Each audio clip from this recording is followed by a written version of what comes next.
Enjoy more speed, more channels, and free streaming for less. Plus, introducing Link Up More with up to 1 gig download speed. Download, stream, video calls, share memes, and more. Get free installation when you sign up in-store or online today at discoverflow.co.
Put a smile on your face when you're moving from place to place. Good morning, good morning, morning, good morning, morning.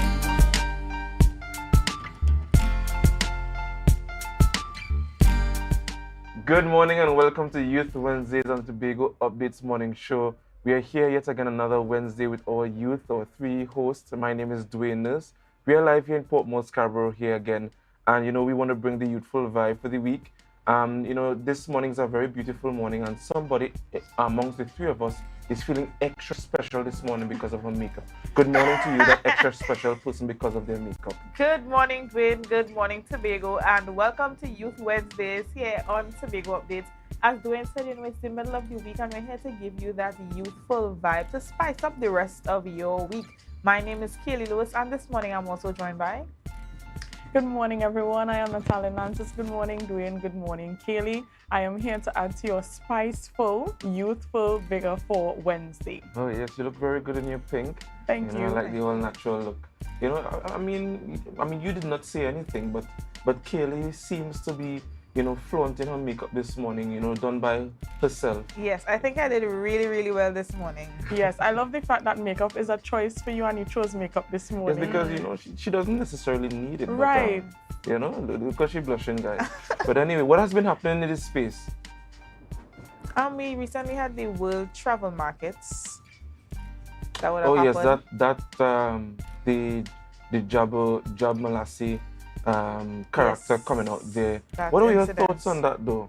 Mm-hmm. You could share. Mm-hmm. You could share. I'd like to hear your thoughts first. No, ladies first. Ladies first. Well, let's start with Natalia then. Natalia, give us your thoughts on that whole Job Malassi situation. I mean, I saw a few opinions on it, right? Mm-hmm. My personal opinion, however, to a point, it's part of our culture, but I think the whole video should have been played. A lot of people were saying it was taken out of context, right? So I think we should have seen the entire thing in its entirety before we judge. So that is what I'm doing personally. What about you, Kaylee, Dwayne? Well, for me personally, I Carnival is not my thing.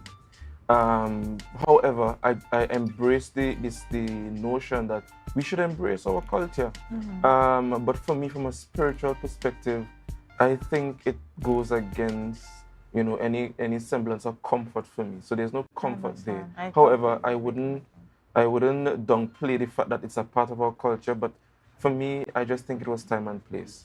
For me. But you all know it's also Christmas time. The days are getting shorter. the nights are getting colder, more Christmas movies. We hear the parang and everything. I started to watch my Christmas movies. Kelly, I am so like definitely this in is your Christmas favorite mood. time of year. It is definitely. I love Christmas so much, and I'm very, very excited. All right, we wanna just go over to Miss Natalia Nancis for news in 90 seconds. Thank you, Dwayne and Kaylee. Here's your news in 90 seconds for Wednesday, 22nd November 2023, brought to you by B-Mobile. It's a Christmas season with B-Mobile. It was smiles and friendly handshakes at the conclusion of a special stakeholders meeting, which involved the Minister of Trade and Industry, Paula Gopi-Skoon, the Chief Secretary, Fali Augustine, and a wide cross-section of businessmen. The meeting was facilitated by the Division of the Trinidad and Tobago Chamber of Industry and Commerce. There was a resolve to strengthen partnerships between the central government, the THA, and the business community. Meanwhile, Minister Gopi-Skoon shared details about the services and incentives available for the business community. 15% of the population of Trinidad and Tobago has diabetes, the rate higher than global average of 10%. These statistics were disclosed by the Minister of Health, Terence Dayal Singh, at a diabetes symposium in Trinidad. He emphasized that health practitioners frequently encounter a significant challenge, convincing individuals with diabetes to adopt necessary lifestyle changes and adhere to prescribed medication. Additionally, he observed that poor lifestyle habits among the population contribute to the higher than average global statistics of diabetes. High Court Judge Karen Reed has ordered the release of Simeon Belfon, who was mistakenly arrested due to discrepancies in the judiciary's court pay system, failing to reflect his child maintenance payments. Despite Belfon settling the arrears with over $25,000, he was arrested, prompting his lawyers to file a writ of habeas corpus. The court pay system, launched in 2019 to streamline maintenance of fine payments, faces scrutiny for these errors. Belfon, represented by attorneys Karan Ramkalwan and Sitara Bagrathi, plans to seek compensation for the wrongful detention. The case underscores the importance of accurate electronic record keeping and police investigations. And that was your news in 90 seconds, brought to you by B-Mobile. It's a Christmas season with B-Mobile. This Christmas we celebrating, cause B-Mobile they coming with rating. So brace yourself for plenty prizes, cause this season will be the nice. It's the most deals and the most vibes and the most cars and the most price. The most giveaways, the most parang. Having a Christmas season with B-Mobile. I want a Christmas season with B-Mobile. Bring me sorry, let me toast to a Merry Christmas. Having a Christmas season with B-Mobile. Top up, buy a plan, sign up or pay your bills to enjoy the best Tobago Christmas. Be mobile. Life is on. All right, and we want to go straight over to our birthdays this morning. And the first on our list, we have Mr. Nyron Leong. A happy birthday goes out to you from the Tobago Updates family and on us here on Youth Wednesdays. Who do we have next? Next, we have Pastor Del Francis. Birthday greetings going out to you, Pastor Francis. Next, we have Maxine Denoon. Birthday greetings going out to you and blessings on your day today. All right, and finally, we have Kathian Teglit. Telt. Oh, thank you so much for You're the welcome. pronunciation. My Spanish was not good at school, unfortunately. However, happy birthday goes out to all four of you this morning from the Youth Wednesdays on the Tobago Updates television. Happy birthday goes out to you and enjoy your day. All right, viewers. So we're going to give you the rundown for this morning. First up, we're going to be speaking with Mr. Brian Brown and Mr. Ted Jones about an International Men's Day Conference 2023. Then we're going to be speaking with Rowena Pitts and Shoma Rampasad Clark about Tabitha's Home Benefit Dinner Auction. And last but not least, we're going to be speaking with some persons from the Signal Hill Secondary School to discuss a mobile app. I think that's quite interesting, Dwayne, you know, the incorporation of the technology with the young persons into the school system. Yes, yes. Definitely. So, viewers, we have a very interesting and packed show for you this morning. Remember to share the live, share the live, share the live. We'll be right back.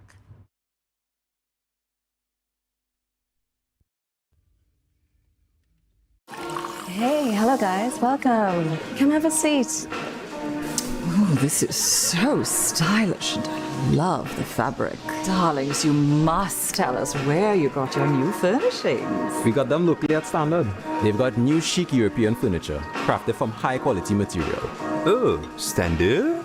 No, it's Standard, their brand new Hive collection. Experience luxurious European furniture at a price you will love. The Hive Collection, now exclusively available at Standard. The Division of Settlements, Public Utilities and Rural Development has relocated its Crown Point office to Glen Road in Scarborough to better serve you, our clients. Our main office is located at the corner of Glen Road and Glen Road Branch Number 1, the building formerly occupied by Coastal. Our grant and electrical inspectorate services can be accessed at Number 2 Montessori Drive in Glen Road, Building 1 and 2.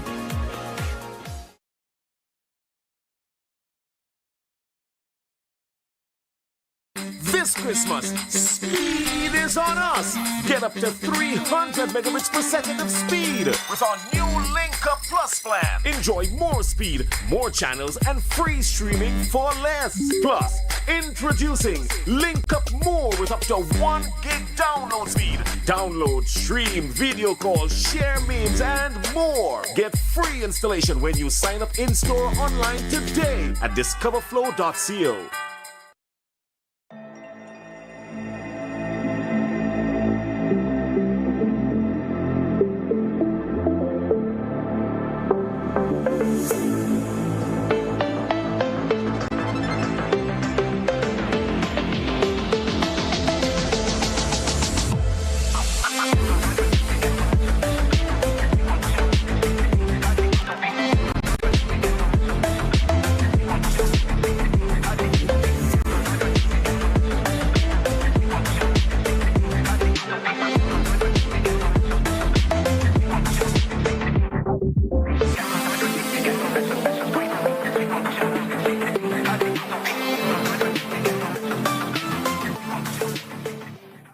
Tobago Glass Supplies has been a leading name for over 37 years in the glass and aluminum market in Tobago. We provide an extensive range of high-quality, innovative aluminum and glass products for commercial and residential use. Competitive prices with superior and professional services by committed employees who are guided by rigid quality standards. Tobago Glass Supplies specializes in the manufacture and installation of glass and aluminum products that are essential to today's homeowners and the business environment. We are engaged in marketing, sales, and installation of a variety of products. These ranges from windows and doors to necessities such as mirrors for homes and vehicles, designed and manufactured in-house or imported.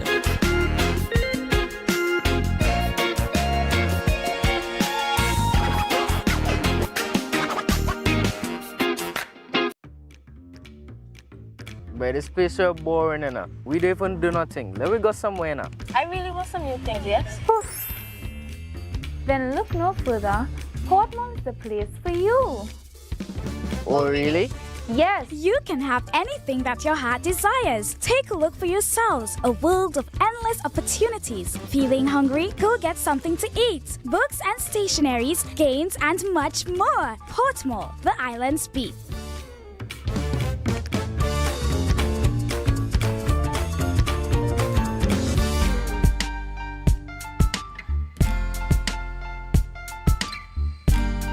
Put a smile on your face when you're moving from place to place. Good morning, good morning, morning, good morning, morning. Which camera that?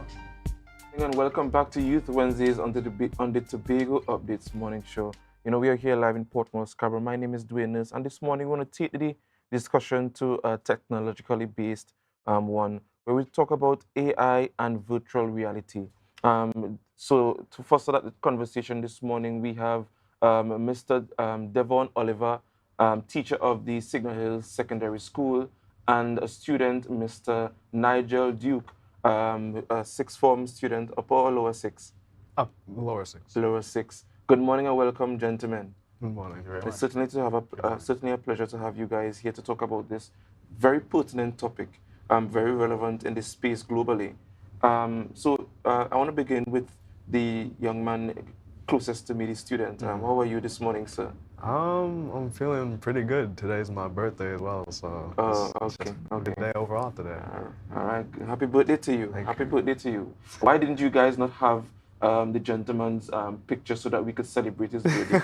Nonetheless, happy birthday to you. Thank you. So tell us about yourself and why did you get into doing information technology? Is this the subject you're pursuing? Not currently. I'm currently aspiring to be an aeronautical engineer, and I do subjects like physics, BMed, and pure math. Okay. So right. So, but what intrigued you to be a part of this app? Mostly because I have an interest in editing, and this app has editing related elements, and since the people who were originally a part of the team saw me as someone who was capable of such, they were able to stop me one day and ask me to join suddenly, and here I am. All right. So, Sir Olivier. Olivier is this. Olivier, sorry. Olivier. My apologies. What intrigued the IT department, might I say, of this school to start this application? Well, we always wanted a method to introduce the school mainly to prospective students and their parents. And we looked at various ways of doing that, and students came up with the idea to virtualize the school and put an element of artificial intelligence in there, and we rolled with the idea from the students. All right. So tell us a little bit more about the app. What are some of the intricacies? Just tell us about that.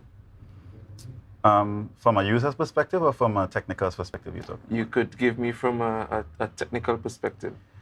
Well, it involves a lot of research because a lot of the elements of the app we did not really know from the get-go. Even though I'm trained in computer science, we didn't know exactly from the get-go how to exactly put this together.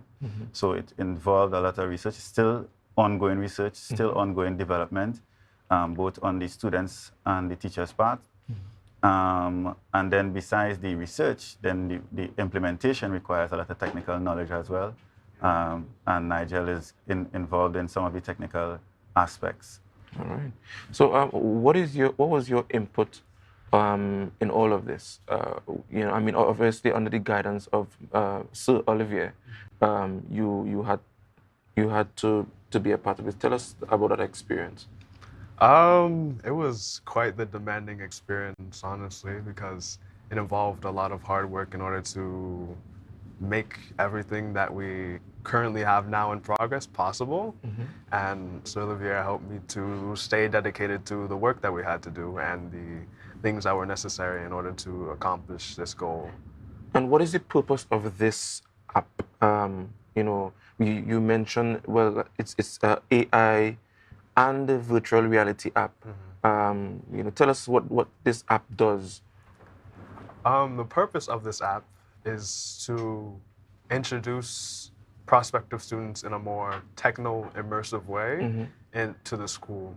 For instance, if you were a student internationally, you'd usually be introduced by a website, so you introduced by word of mouth. Though for this, we want to be able to show that Signal Hill is capable of introducing students on a university level, because this usually hasn't been done for high schools and such, in the Caribbean at least, and that was by our own research that we found that out.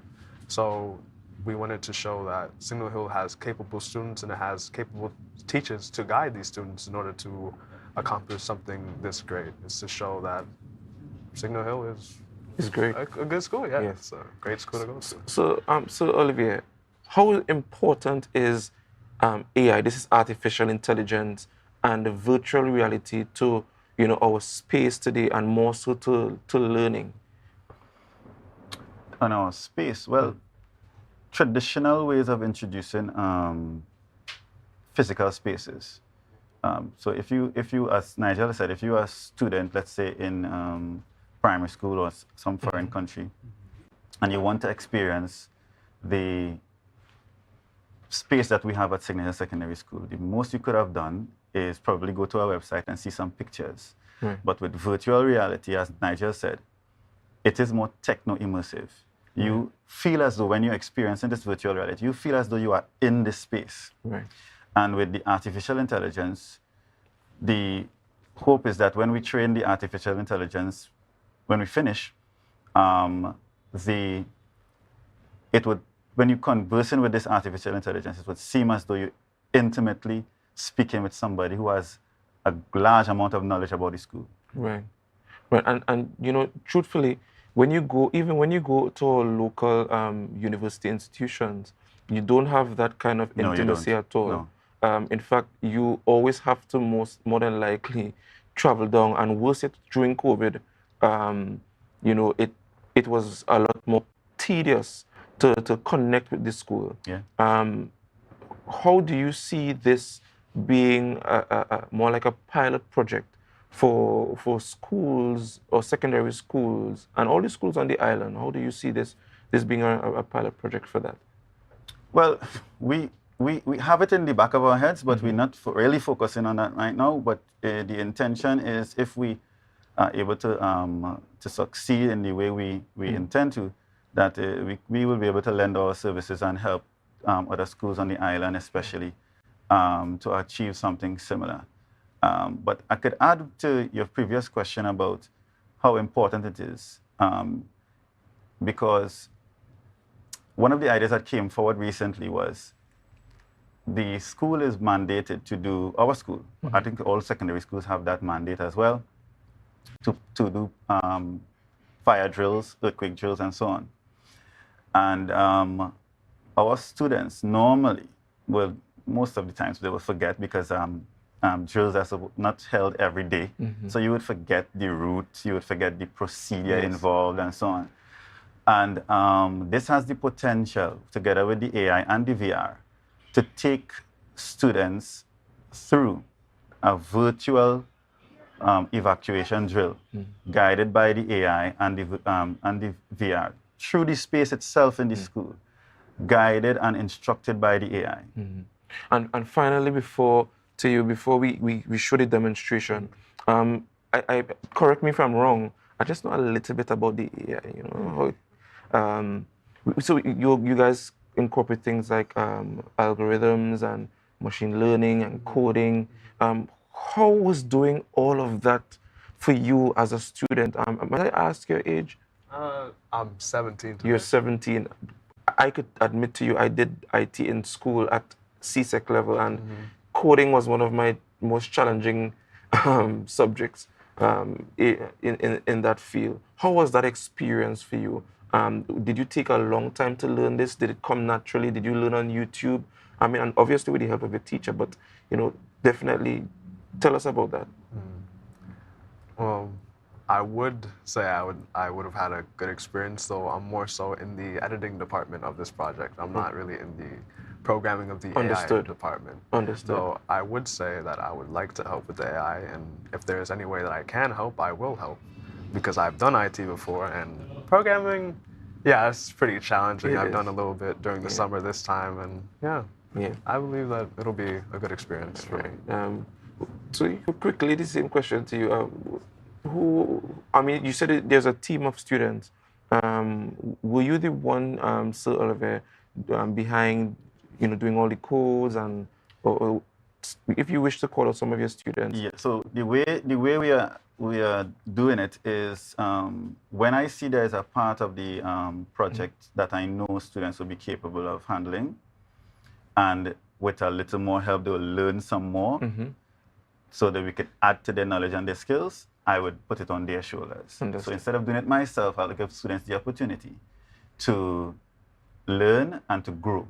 Yes. So I wouldn't leave the entire project on their shoulders. They Yes. would not have all the skills, as you will point out, but there would be aspects of the project that, with a little help, with a little teaching, with a little coaching, they could implement that part on their own while I do the more hard work. Certainly very much appreciated. We want to show how the app works. I'm hoping that you guys could mirror it on the screen.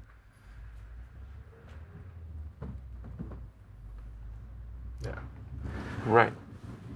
So tell us, as you navigate the app, what is happening here? Well, this is a first view of one of the labs that we offer in Signal Hill. And as you can see, we can take you through a smooth transition from different views from around the lab. You can look up, you can look to the side, and you can look all around the room as if you were actually in the room yourself. And not only that, you'll be able to switch from one room to another room as if you were walking directly out the room, because this is directly outside the lab, as you can see right there. That by that arrow, it leads to where the previous place was and the next place will be. We plan to have somewhere like another place right there, so you can actually feel like you're going throughout the school. Through the hallways. Yes. Yeah. So you can actually feel like you're another student, a part of the school, and feel included in the school already. All right. And that's on which platform is this app available? Is it online? Is it on devices? Do I have to download a special app or a third-party app on my phone for it to use, for it to be usable? Tell us. Well, that's a good question. This is a web app for that exact reason. You don't need to download any particular piece of software. You just use your browser, Chrome or Opera, Firefox, whatever you want to use, and you go onto a web link, and the web app would be presented to you, and you could navigate it through that, interact with the AI, and so on. This is a sneak peek of of what you could imagine from here, that this entire thing could be scaled up to the whole school. Yes. From room to room, from corridor to corridor, and so on. Right. And this is amazing, and this is in its developmental stage still. So I am very much pleased to see that. And my final question to you is, there's a lot of brouhaha about AI and the potential of AI. What if it takes over the school? What if it takes over the app? What if it, it leaks past papers and, Well, two things. Number one, the AI does not have access to all of the data in the school. That's the first thing. The second thing, I don't think we reached that stage in AI yet where it has all the capabilities to take over. What might be possible in 10, 20 years maybe. What we do is we train this AI. We give it data to about the school, and from that data, you could respond to questions about the school. All right. Very much proud of what you guys are doing at Signal Hill. Definitely, you guys could check them out. Should your child or guardian wish to pursue information technology at a greater scale, this is definitely a very good project. I want to thank Mr. Olivier and Mr. Duke for joining us this morning. We want to go over to our next interview. Remember to share the live, share the live, share the live. We'll be right back.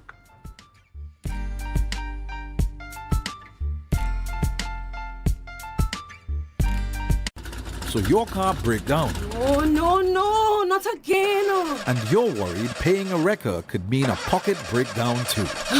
But when you're insured with Tatil, no stress. Yes! A Tatil motor policy has lots of benefits that protect your pocket, like free roadside assistance. That's free 24/7 every time, as many times as you need. Tatil, where people are people. A member of the Ansa McCall Group. Rotisserie, Mouth-watering fries, salads, combos, and specials galore. Feeling for something to eat? Come and see. Our rotisserie is seasoned to the T. Kicking chicken, masala, and jerk roast. Crispy fries made from scratch. Who do you know can't beat that? Or salads freshly cut and packed. When you taste it, you'll be wanting to come back. So come check us out on number 2 Robinson Street, Uptown Scarborough, Tobago. We open on Saturday nights from 7:30 to 11:30 p.m. Monday to Thursday, we're open from 10 a.m. to 9:30 p.m. And on Friday, 10 a.m. to 4:30 p.m. Contact us at 772-7443 and all social media handles at The Rotisserie Factory. Light up the Christmas with the best fiber. Surf for channel, switch to Amplia. Thousands in prizes, plenty smart TVs. 1 year free service and free groceries. We surfing with Amplia. We winning with Amplia. We binging with Amplia. We winning with Amplia. Sign up now for 50% off plus a chance to win over $100,000 in prizes. Call 800-4663.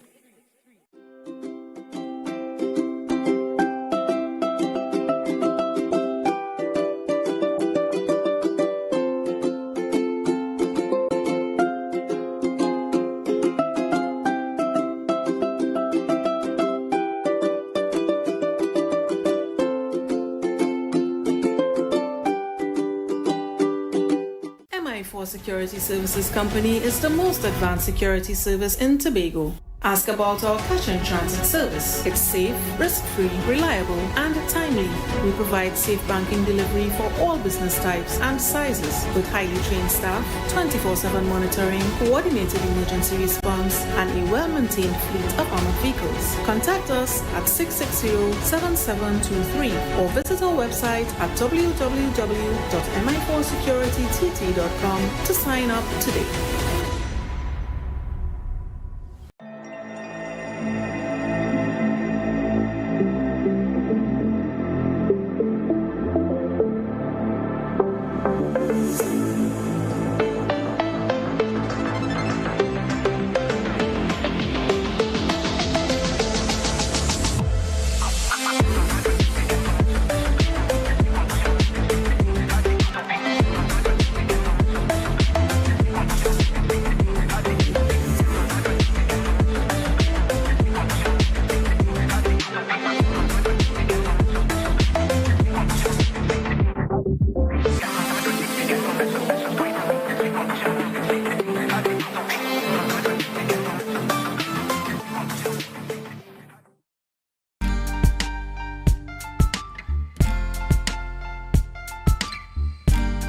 Put a smile on your face when you're moving from place to place. Good morning, good morning, morning, good morning, morning. Good morning, viewers, and welcome back to Youth Wednesdays here on the Tobago Updates Morning Show. We would have recently celebrated International Men's Day, and this morning we're speaking with two gentlemen, Mr. Ted Jones and Mr. Brian Brown. Good morning to you, gentlemen. Good morning. Good morning. All right, so tell us a little bit about yourself and the capacity you're operating in this morning. We'll start with you, Mr. Brown. Yes. All right. Yes, I'm Mr. Brian Brown. I guess I wear a few hats. All right, I'm a coach. I am a businessman. I am a father. I'm a husband. I am a Christian. I'm involved in music. I'm involved in several things. Okay. Yes. And you, Yes, Mr. well, Jones? in the context of International Men's Day, I'm definitely a member of the committee. My name is Ted Jones, also businessman into music and that kind of thing. But primarily in terms of the International Men's Day, I'm definitely one of the regional coordinator, one of the members of that committee, and also the chair of the business section of the International Men's Day Regional Conference. Primarily what we're here to do is basically in that sense to bring that report back in terms of the success of it as we saw it, and to also celebrate one of the awardees, one of the regional awardees, coming out of that massive, massive, massive conference. Okay, so from my understanding, Mr. Brown, you Yes. were selected to represent Tobago, and Mr. Jones, you are on the committee. Yes. So you probably have a better understanding of the conference itself and what it entails. So give the viewers, a little insight as to what the International Men's Day Conference would have looked like. Okay, first and foremost, it's basically a spin-off of what we know as International Men's Day. International Men's Day is a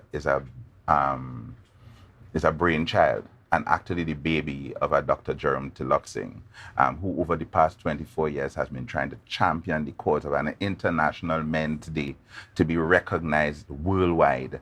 Unfortunately, you know that there are a lot of other things that get recognized. We men and boys tend to not somehow fall into that category of needing recognition. So over the past few years, he has been championing in the cause, and finally, we have just over a couple of years ago, we have now actually been able to be given that particular day, which is November 19th, as International Men's Day. But because of the amount of issues that we obviously have to bring that men have and that kind of thing, which we have been able to ventilate here in the past, we needed something more than just the recognition of the day as a regular day. But what we decided to do is now bring it into a regional conference where we actually now have conference leaders of governments, heads of governments, for example, being able to merge together in one place so that the concerns of men and boys become something that is so entrenched in terms of our societies, so that the regional heads at least will not be able to deny necessarily the move to help our young people, to help us especially in that way. Mr. Brown, you were selected to represent Tobago this year. Have you been to previous conferences? Was this your first conference? And if it was your first conference, how have you celebrated International Men's Day in past years? Let me be very honest. I'm not one for acknowledging days and occasions and stuff like that. Where it concerns me being part of this, I was very honored, flattered, and at sometimes very embarrassed about receiving this award. All right, because what I do, I definitely did not do it to gain recognition. But it is good to know that people are taking note. So you're not just doing things and it's not affecting anybody or it's not making an impact on anyone. All right, so the conference itself was very enlightening, very empowering. All right, to know that there are men that are there. Sometimes you have your own little issues and you think you could selfishly think that your issue is isolated. Your challenges are isolated, but it's good to know that there are men across the world, across the Caribbean, that have the same issues, and you go there and you gain strength from their testimonies and to hear people speak and stuff like that, and give you some form of empowerment, to continue doing what you do. Okay, definitely. Yeah. So you spoke about the award. Let's touch on that a little bit. You can see the award here, viewers. He has it on display for us to see. Tell us about it. What did you win the award for? Well, let me call it based on the document that I got. It's the Man of the Year, Man of Excellence, stuff like that. But I think it hinges on community work, community development, and I guess that is the bulk of it. Work that is being done to enhance the life of young men and, well, I guess people on a whole. Yes. All right. So I guess it's along that line I was selected. Right. But those are things that I've been doing for a while. Okay. So. And you mentioned that it's something that you do. It just became a part of your life. So it's not something that you were doing for the recognition, but it's nice that they would have seen your hard work and reward you for it. And Yes. Mr. Jones, you said it's an international conference, and you mentioned it being a regional conference. Regional conference. Yes. Okay, a regional conference. What was the participation like from Tobagonians? Okay, well, actually, I think that is the delegation from Tobago was pretty strong. Right, I'd say it's definitely one of the stronger delegations that came across to Grenada. And but we did have some very strong representation from a lot of the OECS countries. We also had a strong team from St. Lucia, from Montserrat. So it was the British Virgin Islands, I think. So there were a lot of people there. To go back to the rubric that helped us select him, what we decided to do is that each country would have had its had its own individual highlights in terms of what this person represents to this community. Remember that what we are looking at is how men impact societies, how men impact lives. So when we looked, we gave it to Tobago to look through their men and see who is the best person that they would. That's what we also did to all the other Caribbean countries. So what happens is that the Caribbean countries now looked through their men, as it were, looked at the rubric which we set, and then that now was able to help them pick, different men from the different areas or whatever.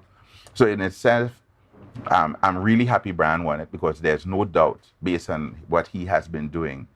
And that was another thing. We also wanted to ensure that most of the men would not necessarily be people who are out front, who were politicians, who were always in the limelight. They are men, the actual fabric and the pillars of our society are usually men that we don't hear about. The men that don't get the accolades, that don't get the spotlight. So, and in all, I think, the Caribbean countries, they were very successful in picking men and boys and organizations that would not necessarily have gotten the spotlight in the past. Okay, and you mentioned that the conference would have been held in Grenada. In Grenada, yes. And it was actually our first regional conference, so it was significant. And that's why we want to thank the people of Grenada, because the people of Grenada were able to put, actually for the first time in, I think, our history, the world's history, where our government would have put so much monies into an event that had a man's, that was interested, that was important for men and boys. So you found out that where in the past there's no problem, of course, in doing things for women and girls and that kind of thing, most governments tend to frown, or it's not popular to do something on this magnitude for men and boys. So that's one of the reasons we want to also congratulate the Grenada government for being the lead. And I think because they are the lead, and you asked about the attendance, I would tell you that every single one of the events we had were oversubscribed, including something that we failed our boys in, which is boys in ICT, right? Because for the past 10 years, we have had programs called Girls in ICT, with the expectation that girls were somehow behind boys in ICT. But when we did the investigation a couple of years ago, we realized that the boys are the ones that are behind in ICT. And when we made this known to people that, listen, we need to do something to bring the boys up, we have been totally ignored. This was the first conference ever in the face of, as far as I know, that focused on boys in ICT. And again, it was something that just, again, another event within the whole context of the conference that was fantastically subscribed. And so from that perspective, we're really, really, really pleased of the turnout and that kind of thing. We seem to have hit a vein, right? And, our men were overjoyed. Right. So, Mr. Brown, tell us about your experience at the conference, because this would have been your first conference. Yes. Not only the experience winning the award and all of that, but, the camaraderie and being able to be there with all the men and the boys, all of that support. What was that experience like? Yeah, that was good. That was good. All right. Like Mr. Jones said, you're getting mingle with guys from different islands and, of course, different cultures and stuff like that. One of the things that stood out to me is when we went out on the road and we had to go to this rehabilitation center. I can't remember exactly, in a place called Bacalet. All right. And we got to interact with some boys that were there in a home. And I think it's something that we can copy, all right? Because sometimes I try to learn as much as possible and see where we can bring different cultures, positive things back into our own space. And, you know, I was really, really taken aback by how they set it up, the housing, the grounds where they have people planting. And so even though you might call them troublesome boys, they are not looked down. You know, you're not looking down at them. You know, you still have them trying to integrate them back into society by how you teach them and how they you know, different school, you know, academics and agriculture and, you know, all that. So, you know, so that was one of the main things for me. And then hearing, like I said, hearing some of the testimonies, just meeting the guy in the corridor and, hey, how are you? You know, and what brings you here and where you from, and hearing different stories. I think that was one of the biggest takeaways for me. Okay. Yeah. Well, Mr. Jones and Mr. Brown, we want to thank you so much for coming and chatting with us this morning. I think it's a very inspiring thing that you all are doing, and I must say, congratulations to you, Mr. Brown, on the award that you would have received. Continue to do the excellent work that you are doing. Thank you. Viewers, we're going to take a short break. When we get back, we're going to be chatting with Tabitha's Home, and we're going to be talking about their benefit dinner and auction. So stay tuned and remember to share the live, share the live, share the live.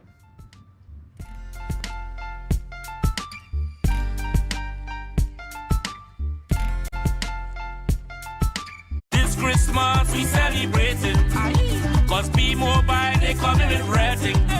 So brace yourself for plenty prizes, cause this season will be your nice. It's the most deals and the most vibes and the most cars and the most price. The most giveaways, the most parang. Having a Christmas season with B-Mobile. I want a Christmas season with B-Mobile. Bring the sorrel with us to a Merry Christmas. Having a Christmas season with B-Mobile. Top up, buy a plan, sign up or pay your bills. Enjoy the best Tobago Christmas. B-Mobile, life is on. Light up the Christmas with the best fiber. Surf for channels, switch to Amplia. Thousands in prizes, plenty smart TVs. 1 year free service and free groceries. We surfing with Amplia. We winning with Amplia. We binging with Amplia. We winning with Amplia. Sign up now for 50% off plus a chance to win over $100,000 in prizes. Call 800-4663.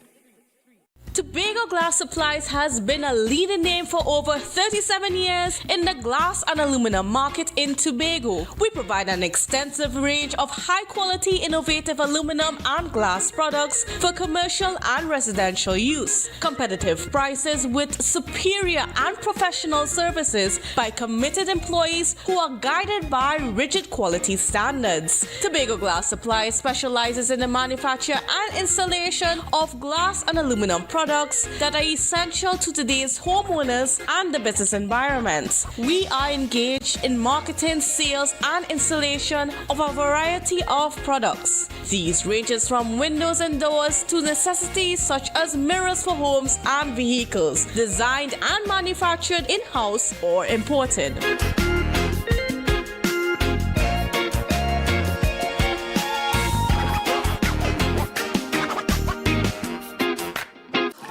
Hey, hello guys, welcome. Come have a seat. Oh, this is so stylish and I love the fabric. Darlings, you must tell us where you got your new furnishings. We got them locally at Standard. They've got new chic European furniture, crafted from high quality material. Oh, Standard? No, it's Standard, their brand new Hive collection. Experience luxurious European furniture at a price you will love. The Hive Collection. Now exclusively available at Standard.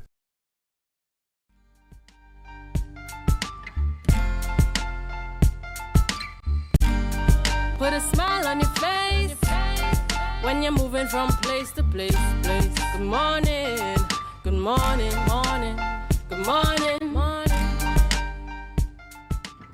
Good morning, and we are back here at Youth Wednesdays Tobago Updates here at Portmore, Scarborough. This morning, we continue our session with Ms. Rowena Pitt, the president for Tabitha's Home for Women and Children, and the events coordinator for the upcoming event, Tabitha's Home for Children, the 3rd annual auction and dinner. Yes, this is Miss Shoma Rampasad Clark, right? So we go straight into it. We want to know a little bit about the home. We want to know what people will be contributing to, what to look forward to at the event, and these things like that, right? So we'll start off with Miss Pitts. I think you would best be able to answer these questions for me. Could you tell us a little bit about Tabitha's Home for Women and Children? A little bit of the history, where it's located, stuff like that. Yes, thank you so much for having us this morning. So Tabitha's Home for Women and Children is a faith-based nonprofit organization. We were registered in 2019, so we've been in operation for about 4 years now. We're located in Mount Pleasant, Tobago. We try to keep the actual location a little low-key because it will be a vulnerable population that we're serving, but we are based in Mount Pleasant. Tabitha's Home is set up to restore, empower, and transform the lives of women and children who've been abused, exploited, neglected, trafficked, domestic violence across the board. So is it that you cater for all women and children? For all Okay, women no and children. specific age or anything like No, that? all women and children. At least we try to with the limited resources that we have, but All that's our goal. Okay. All right. Thank you so much. Who founded this home? And is it anything like the character that you've mentioned? Because Tabitha is a Bible name. You said it's a faith-based yes. Organization. My bad. Yes. Right. So could you tell us a little bit about the person who founded it? Yes. Well, Tabitha's Home, like you said, is named after the character in the Bible who helped orphans and widows. So we actually have a modern-day Tabitha. Her name is Yvonne Trestrail. She actually donated the building that we're using right now. Okay. And throughout her life, she was a modern-day Tabitha. Anybody would come in, they can get food. At different points, there were all sorts of people staying at her home because her home was open to help anyone in need. We always had folks coming through, asking for advice, coming to get something to eat, something to wear. Sometimes her children would be a little bit upset because she would just give away everything that we had. So she truly is, and is, because she's still alive, a modern-day Tabitha. Will we be seeing her at the event if we attend? Unfortunately not. She's 87 now. So yeah, she is not moving around as much as she did. But we see her through the event itself. Yes. As you are trying to cater for women and children. This is what the funds are being raised for, That's right. etc., etc. Exactly. All right. So moving on into the dinner itself. We mentioned that it is the 3rd annual dinner and auction. So could you tell us how different it is from the 1st and the 2nd, and how was the 1st and 2nd set up? Certainly. So it was launched in 2021 online, right, via Zoom. It was conceptualized through conversations with family and friends. We had some items on hand. We were trying to make up funds for our Christmas hamper at that time. Kind of low on funds, and we were like, we need to raise some funds. Right. So as I said, we had some items on hand. We were thinking about partnering with some thrift markets at that time. And then, like I said, we were talking to family, talking to friends, and somebody was like, let's have an auction. But of course, this was very unfamiliar to the Tobago population. But we still tried it. And what we noted is that even though we didn't have as large a crowd online as we wanted to, we had lots of fun. Persons walked away with those last-minute Christmas items at just a fraction of the price what you would get in store, right? So persons had lots of fun, and we were like, I think we can do this again. Because it was a bit of a last-minute, very close to Christmas, and we said with proper planning, more time, I am sure we can do this better. So we decided we would put it on our calendar for the following year. So in 2022, things were opening up a bit more because, of course, we're coming out of the pandemic. So we decided we'll add this public element to it, and we decided we'd add the benefit dinner. So last year we had our initial inaugural benefit dinner along with the auction. Again, very nice, but again, still people were still yet unfamiliar with the auction aspect of it. And of course, it's been opening up more and more because last year, what we realized that more people came to feel out the event, like what is an auction? What takes place here? So they came a little bit hesitant, but they left with such an experience, a fun-filled, hearty experience, that they said, I will definitely be there next year. Right, so we are looking forward to 2023 with much more excitement. And one of the things I think persons come away with, it's more for females, because the home itself, we service women and children. However, the event is catered for everyone. Men, women, and children. It's a family affair. So everyone can come and have a really fun-filled, laughter-filled time, right? Because it's going to be not just food, it's going to be fun and giveaways, it's going to be live entertainment, and of course the auction. That's the height of the actual event. So you can't go wrong. It's either you come for the giveaways or you come for to fill your belly, basically, right? Or you come to contribute to the home. That's However right. you come, it would be a contribution to the home right, itself. that's right. All right, that's very nice. So you mentioned women and children. You mentioned that it's for everyone.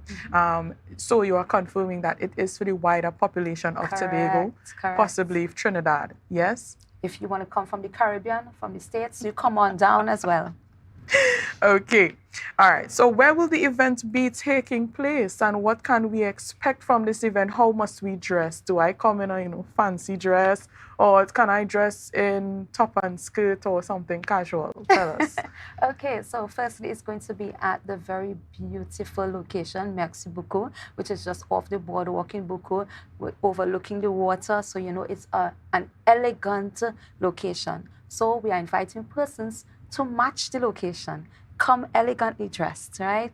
It's formal, yes. We're not asking for the tuxedo, but certainly dress nicely, look pretty, you know. You know how us ladies like to do it, right? Of course, of So we're going to step out and look nice. Okay. And are tickets on sale? Where can we get these tickets? What are the prices like? You mentioned that the families could come. What is the difference between an adult ticket and a child's ticket? Tell us. Well, we've tried to make this as affordable as possible. While it is a fundraiser, you are getting a lot for your money. You're getting a full course meal. You have a cocktail hour. I should say mocktails will be served. There's live entertainment. So tickets are only $250 for an adult. For a child, and that's someone under 12, it's $100. And then to make it even more affordable, if it's a couple, we're taking $50 off the price. Oh, wow.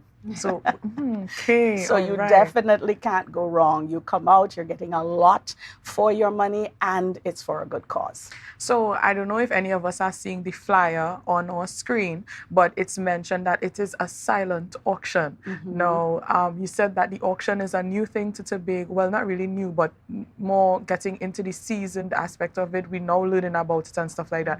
So could you tell us what the difference is between a silent and a live auction, and which one you'll be having? Well, actually, we will have both, a silent auction and a live auction. So the silent auction will take place during the mocktail hour.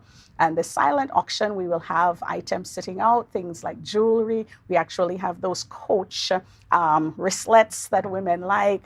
We're going to have some items for men, some power tools, those kinds of things. And you walk around and you put a bid, you write a bid and you leave it. We'll have paper and pencils there. And of course, you have to compete. So come back and check, make sure somebody's not winning your bid, right?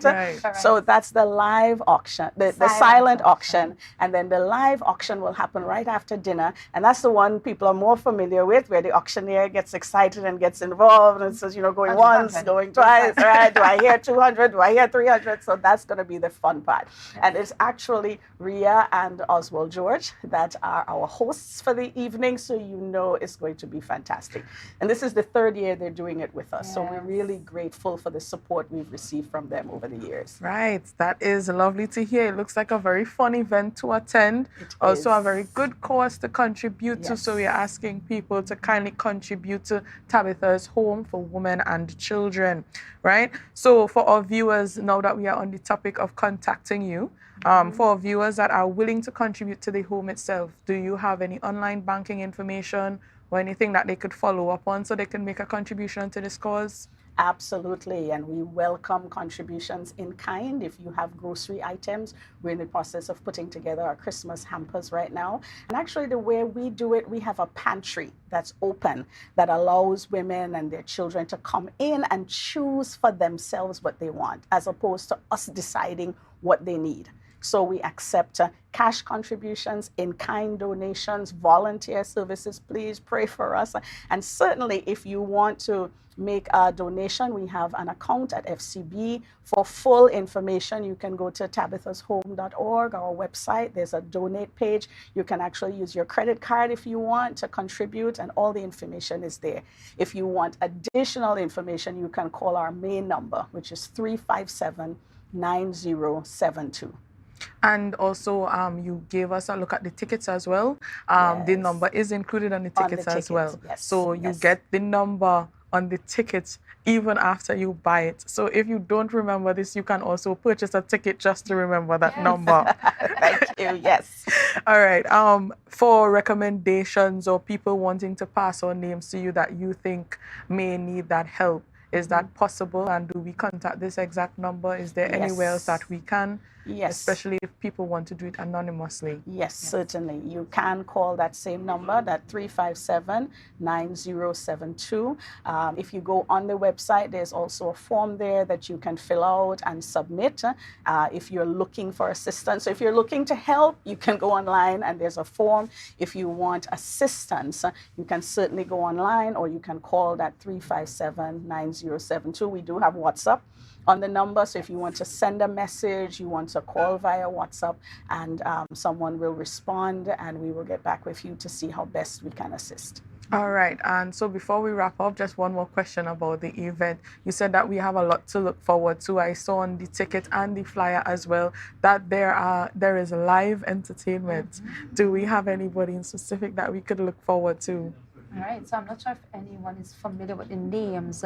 However, what I can promise you is that we have a saxophonist that is of par excellence. You don't want to miss his performance. Oh my goodness, he lit up the room last year, and we knew that we couldn't miss in having him again this year. So Mr. Anton Alexander, we look forward to welcoming you back to our events. You are exquisite performer. So we will have him, we'll have our Patience Hill Open Bible Ecclesiastic Symphony, who is on pan, all right? And we'll also have Mr. Bashini Charles, who's a vocalist. We'll also be showcasing members of Tabitha's Home in the different outreach initiatives that we have. So we'll be having persons from Kingdom Daughters, and we'll also be having our Tabitha's Kids and women from the organization who will also be showcasing some of their own talents, all right?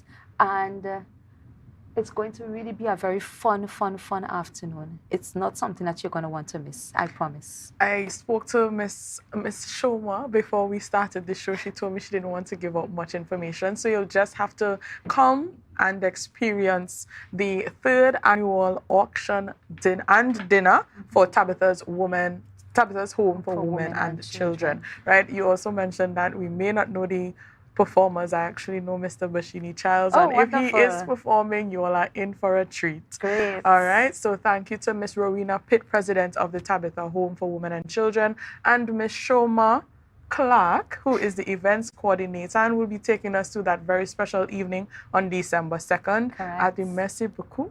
Yes, at 6 p.m. building at Buku at 6 p.m. So we ask you all to come out and attend. You all heard where we can get our tickets. Could you just remind the audience for me? Sure. Tickets are available at Fresh Taste.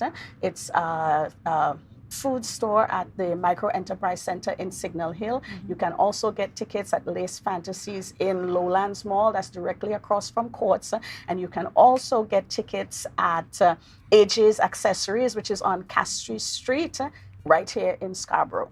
And of course, you can call 357-9072 and we will direct you. We can bring the tickets to you if you need that. Yes. We will make it available. Yes. All right. So you've heard it from the president herself. Tickets are available any and every way. Oh, yes. All right. And you can also go onto the Tobago Updates page. This information will also be available to you. We continue on this morning with Beneath the Surface. Thank you to Miss Rowena Pitt and Miss Shoma Clark for being here. We continue on with Mr. Jerry McFarlane on Beneath the Surface. He will be joined by Assemblyman Terrence Baines. So we ask you to stay tuned and share the live, share the live, share the live.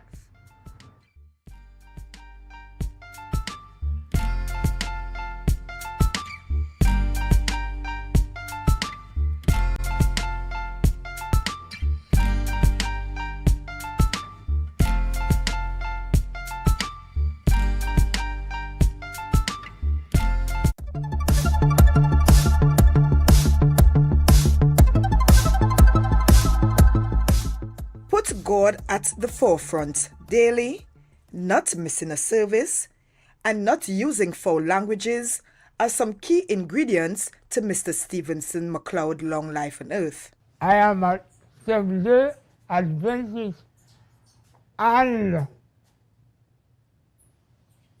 continuing in it up to now is only because of my sickness. I'm not well, so I can't go to church as I desire. Can't tell the day to use a bad word. I'm trying to control it every day, every moment of the day. I pray to our Heavenly Father. So,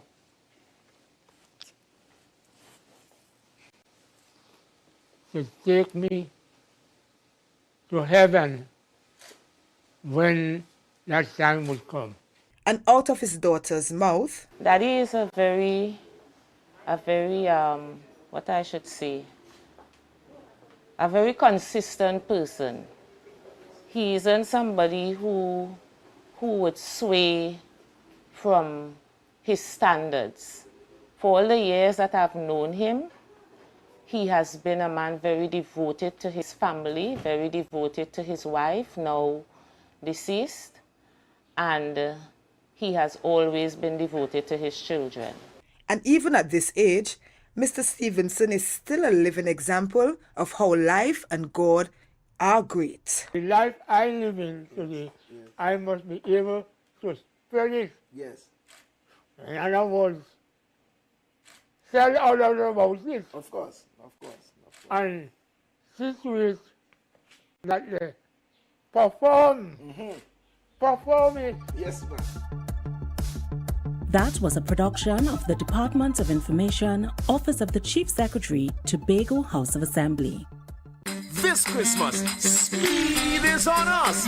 Get up to 300 megabits per second of speed with our new Link Up Plus plan. Enjoy more speed, more channels, and free streaming for less. Plus, introducing Link Up More with up to 1 gig download speed. Download, stream, video call, share memes, and more. Get free installation when you sign up in-store or online today at discoverflow.co.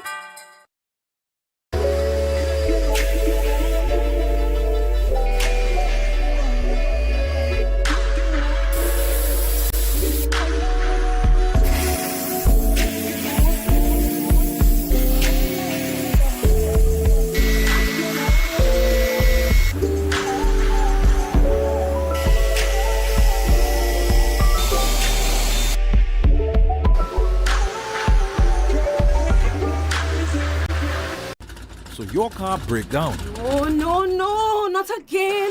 and you're worried paying a wrecker could mean a pocket breakdown too. But when you're insured with Tatil, no stress. Yes! A Tatil motor policy has lots of benefits that protect your pocket, like free roadside assistance. That's free 24/7 every time, as many times as you need. Tatil, where people are people. A member of the Ansa McCall Group. Rotisserie, mouth-watering fries, salads, combos, and specials galore. Feeling for something to eat? Come and see. Our rotisserie is seasoned to the T. Kicking chicken, masala, and jerk roast. Crispy fries made from scratch. Who do you know can beat that? Or salads freshly cut and packed. When you taste it, you'll be wanting to come back. So come check us out on number 2 Robinson Street, Uptown Scarborough, Tobago. We open on Saturday nights from 7:30 to 11:30 p.m. Monday to Thursday, we're open from 10 a.m. to 9:30 p.m. and on Friday, 10 a.m. to 4:30 p.m. Contact us at 772-7443 and all social media handles at The Rotisserie Factory.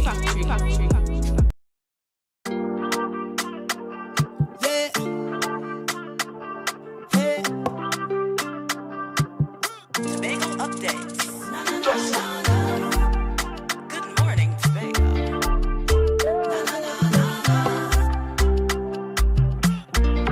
Let's go. It's a brand new morning.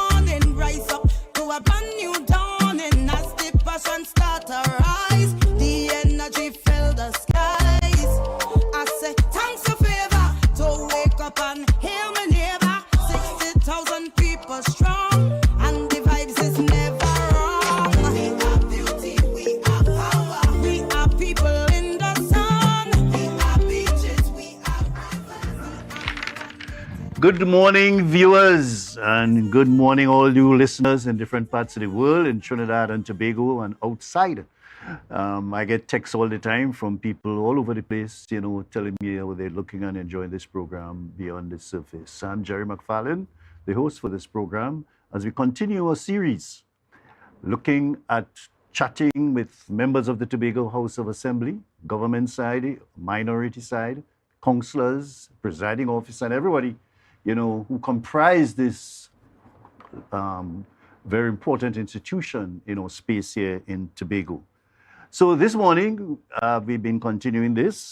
Today, we have the pleasure of one of the dynamic members of the Tobago House of Assembly, Assemblyman Terence Baines. Assemblyman, welcome to the program, boy. When I tell people having you this morning, people are excited. They want to know if you're going to sing something. And it start off a nice debate, as which one you going to sing, boy?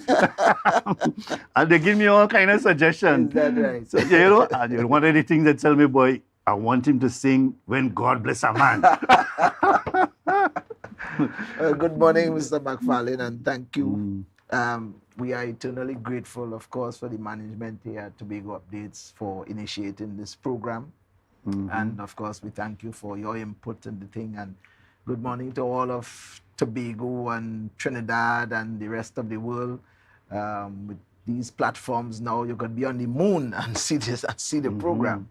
So we are thankful that we have this opportunity, and hopefully what we do here would enhance people's appreciation for governance and appreciation for the work that we do in this space. That's the objective, basically, some of it. Yes. Let's go straight into it. I mean, your responsibility, you're assemblyman for which area? It's now called Bethel New Grange. And that was, you have main part of it as you had before? Yes. But it just changed a little. Yes, before it used to be Bethel Mount Irvin. That kind of took us to the north over to Blackrock, the Mount Hay area. When we see... That is before?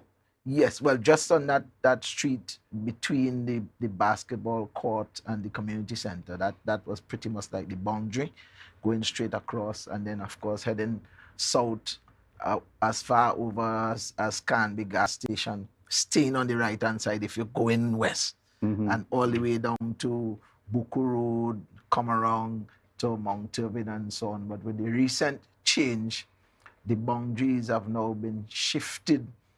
So I stop now at Buku 4 Roads and then head back up towards the Montgomery Church and go down in that street that we call Bottom Road, taking you as if you're heading to Mount Irvin. But we come around on that road that you come from the Hope Town side, heading down. So all that area, in that immediate area there now, that used to be a part of the constituency is now considered Plymouth Blackrock. So Mr. Niall George, that is his constituency now. So it's a very interesting development, but we try our best to give the kind of representation that we can. All right, that's to give people an idea, the extent of the geographical area, and how compact it is. Yes. And then first, let us go also to your responsibility as Secretary for Community Development and Sport. Yes, Youth Development and Sport. Yes. Well, when we were getting ready, when the Chief Secretary was getting ready to put the team together, he asked each one of us which area we think we can serve best. Well, you had an input. I get the impression sometimes the Chief Secretary kind of authoritarian, Yeah, where you get that impression from? No, we had an input, yes, and I felt that this is the area that I may be able to serve best, because, of course, of my background in church work and the connection between church and the community and those kinds of stuff and so on. And, it's always a learning experience. That we continue to trust God ultimately and depend on our brains and brains we can borrow to get the work done, and we're moving ahead. Yeah. All right. So let's go to the original You're originally from the community of Yes, Bethel? yes, I am. Yes, I am. Yeah, Yes, I am. all Yes, I right. am. And you grew up in that community. Tell us a little bit about your youth and your youth development. Yeah. Well, I kind of grew up in Bethel and Patience Hill, kind of dual. You know, in those times it was very common to have children sometimes grow up with their mother and father and their grandparents kind of thing, and they kind of move in between the homes and so on. But that is what made the community so well knitted, boy. Yeah, Just that kind of thing, you know. So as unstructured as it might look. Yeah, so I had a kind of dual village impression on my life and influence. So Bethel has always been, and Patience Hill actually, these two communities have always been rich in those days in the culture. Those were the days of the Prime Minister's best village, you know, and that kind of thing. And it was a heavy thing that Patience Hill, they used to have all these African dancing and their own production of the competition. Patience Hill was a strong contender. Yes, it was. Yes, it was. And I used to be. People used to forget that way because of Mount St. George and maybe Plymouth and some of these areas. They were heavily involved. I used to play African drums, and therefore I was a part of the Best Village production. And then more on the better side, I became heavily involved in the steel band movement from about 1975. I started playing and then eventually moved on and started arranging steel band music and that kind of thing. All of that? Yeah. So you were playing steel band or with Deborah Moore McGinns and these young girls who joined the movement Deborah's first? brother Dwight. We were all, we were part of what we call a stage side them days. We used to play on Sundays and Tuesdays, I think, in Mount Tubin Hotel. Then we used to play we used to call it Radisson Crown Reef at the time. And then also Crown Point on the Bay. Then Sandy Point and used to be Annersville Hotel, all these. So, and that was an interesting run. And all these things, I look back now and see how these things have kind of helped to foundate me as a person. The things I have appreciation for, working with people, the discipline of, especially if you're in steel band, it takes a certain discipline to lift pans and pack pans on trucks and be on time and all that kind of stuff. And it's just not throwing pan on truck, it's how you pack it and not demand and make it out of tune and damage and all sorts of things. It's really call for some discipline. Indeed, and so that shaped, in my view, a lot of who I am today. And then, of course, like I said, I got heavily involved in the music at that level. I didn't know how serious it was. Didn't know even my capacity at the time. But I love all these percussion type instruments, whether it was drumming, drum sets, those kinds of things I could play a bit of. And then of course the steel band is something that I love to this day. And I am not as good as most people, but I could play a song or two.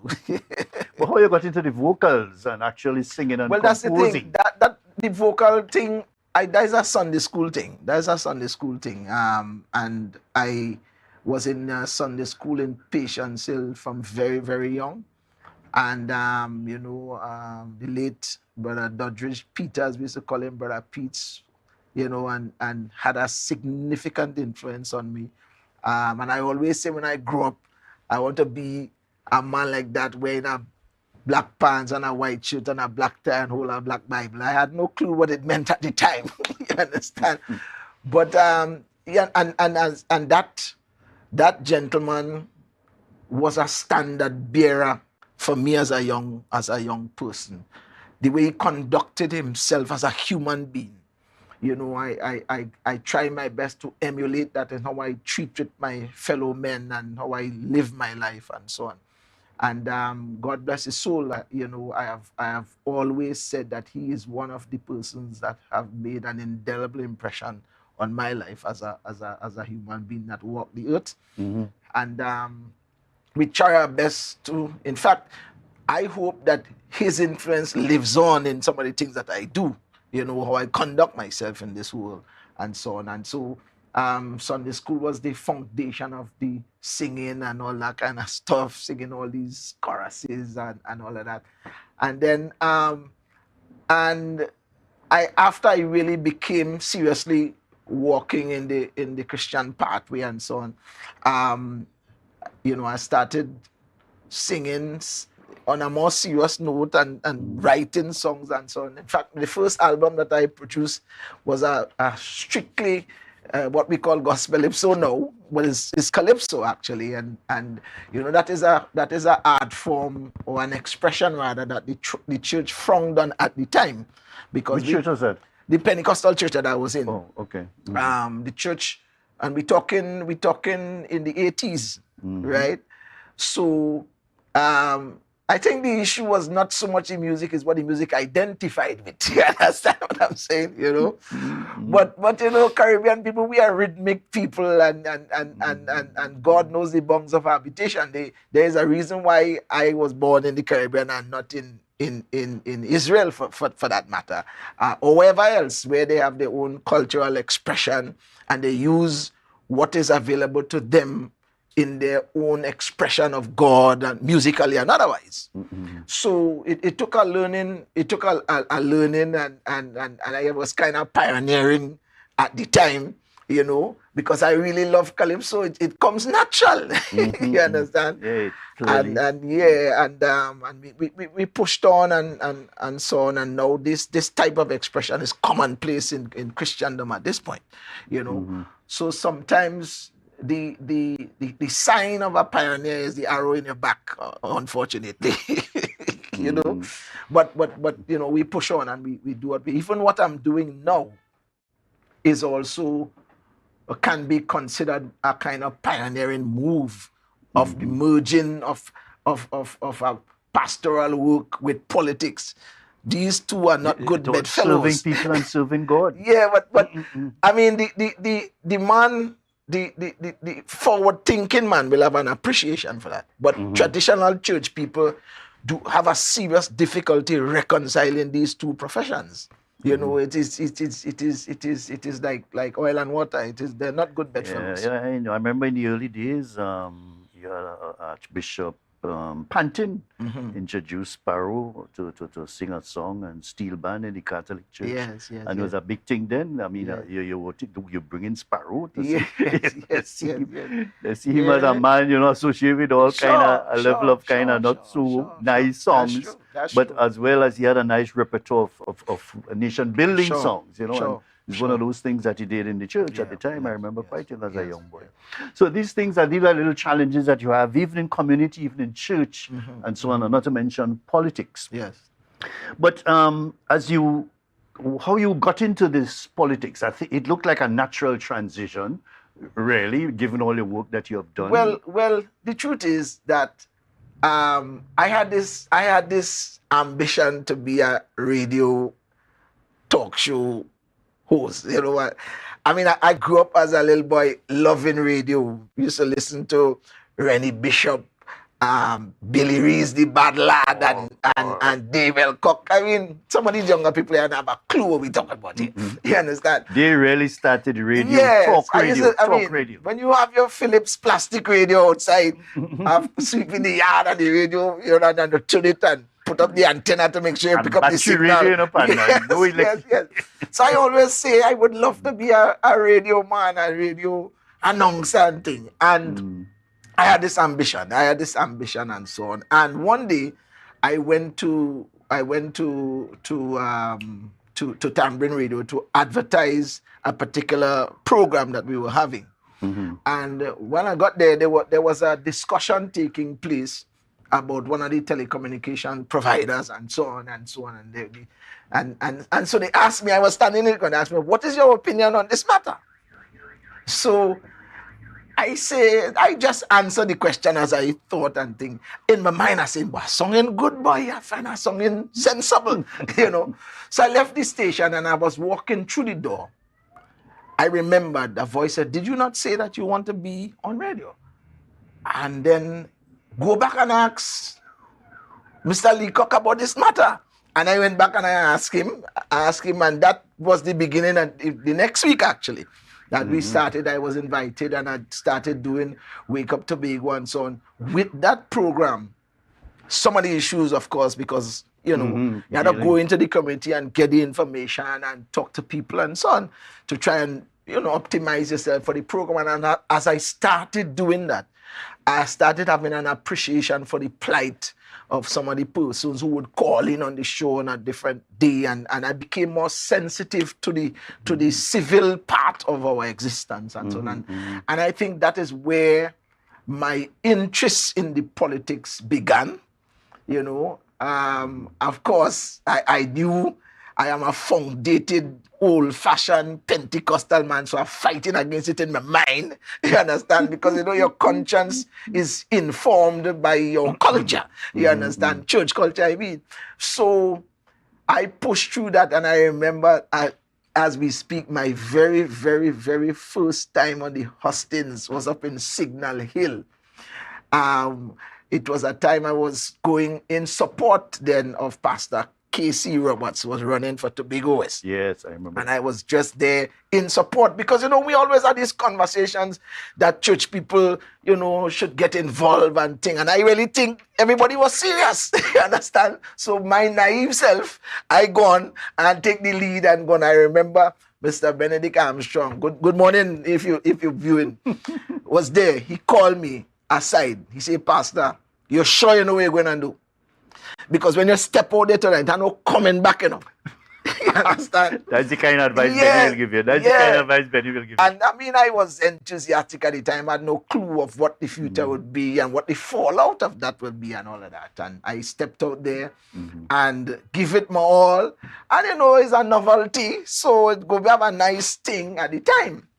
But, I mean, it had serious backlash and all that kind of stuff. But I realized as a man that there was virtue in having a voice on the political landscape.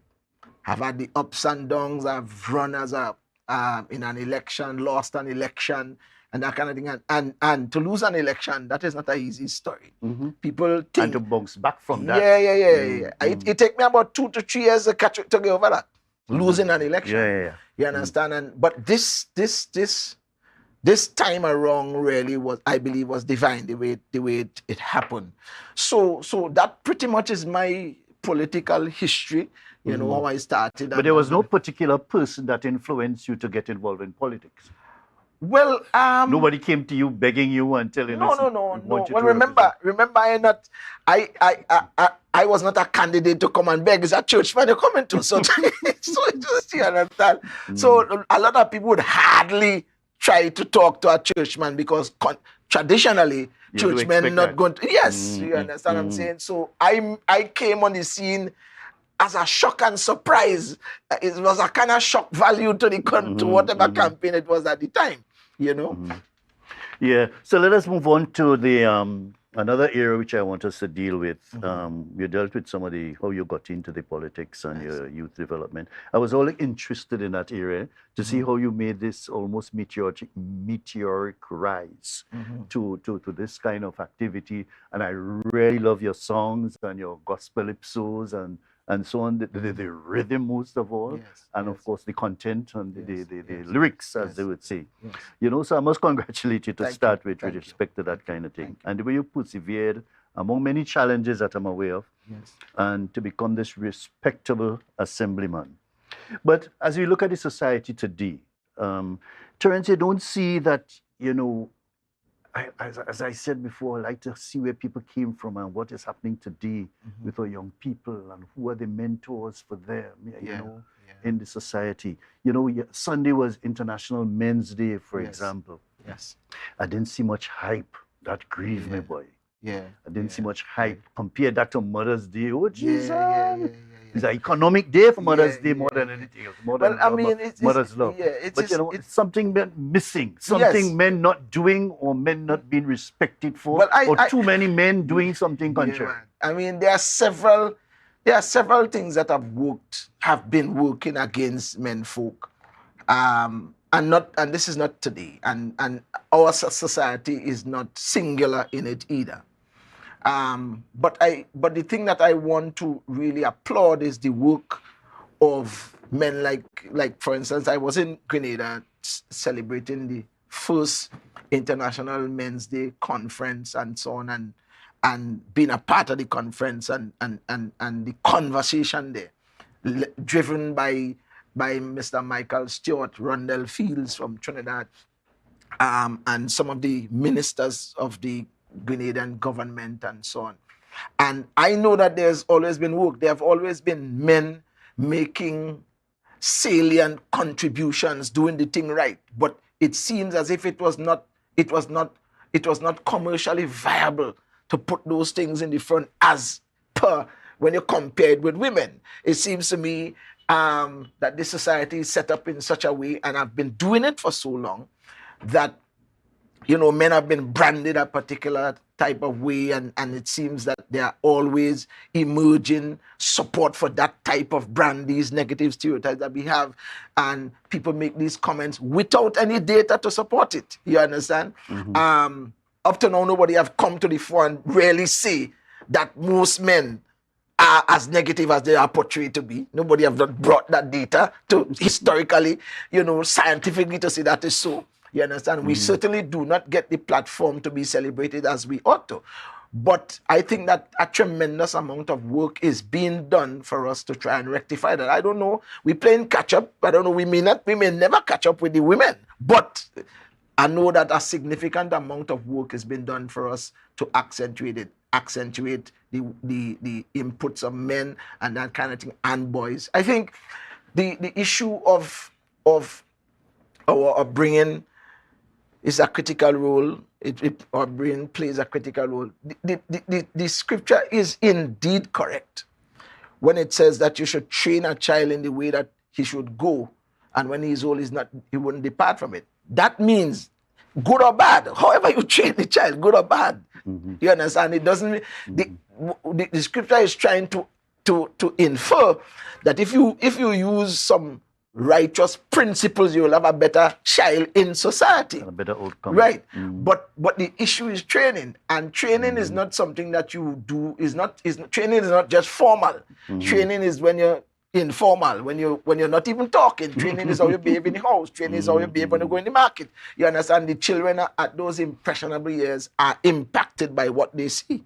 And so some of the negative things, in large part, I believe, what we see in society, it is how these young people have been trained by whoever is the most influential person in their life at the time, when the foundative principles are put on their conscience and enshrined in their character at that time. And so we see in society there's a lot of miscreants, a lot of behaviors that are not convenient and so on, and those things are consistent with some of the influences that people have had in the formative years of their development. We also see, though, that there are some people who have been in some of the most negative situations but make a different choice.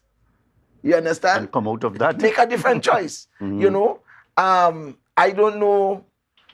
Every now and again we get one story. I'm sure there are more than one. We get one story from, maybe from the B-term, a man come up and become a lawyer and people make a big thing. But I am certain that there are more people from the B-term. Not everybody in the B-term will be pulling a gun and trying to shoot a man or whatever. I am sure of it. You understand? Yeah, but, I really think we need more mentoring as men, successful as you, people like yourself might be, to have about 2 or 3 or maybe 10 young men that you just mentor. You make sure you check on them regularly, you make sure you interact with them, have a kind of little more than personal relationship with them. You don't just give them a $5 or $10 to buy a beer and so on, but get them a better way to do things, or a different way from what they're doing now, so that they could enhance their lives and so on. But we could continue talking about this for the whole morning, because there's a kind of important thing about me and these kind of issues. We want to go for a break, and when I come back, I want for you to tell me about some of the responsibilities, especially some of your priorities for your district that you have. When we come back from the break, we go quickly for a break and return, viewers. 1,000 people strong, and the vibes is never wrong. We are beauty, we are power. We are people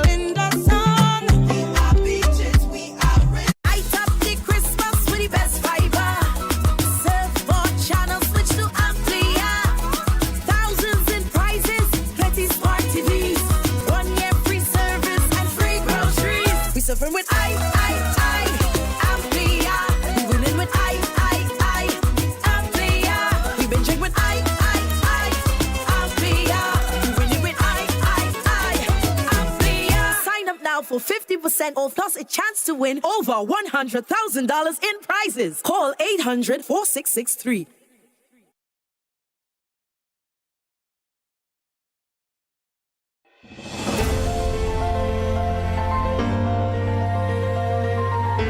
Welcome to Standard, and today we're launching High. It's our newest brand that Standard is launching, and it's where luxury meets affordability. We're very proud of this brand. It's taken some time to get the right collection in place, and we're also going to continue to improve on our collection as time goes by and we listen to our customers more. We've changed our suppliers for this collection to European suppliers, so you're going to get that European finish.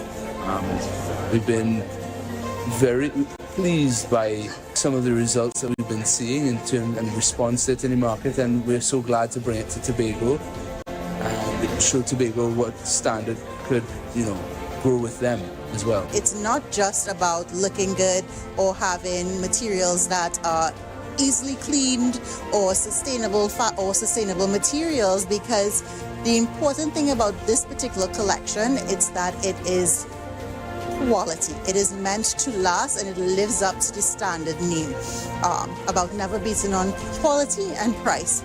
This furniture particularly, especially our outdoor line, which ranges from fiberglass, plastic types of outdoor stools, outdoor chairs, even the outdoor furniture, it is built to last.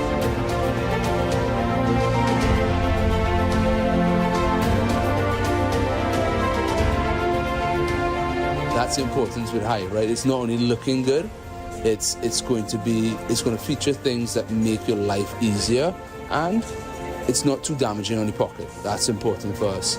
This furniture fits the lifestyle of Tobago, of the Tobago customer, of the Tobago guest. It is the perfect type of furniture for you.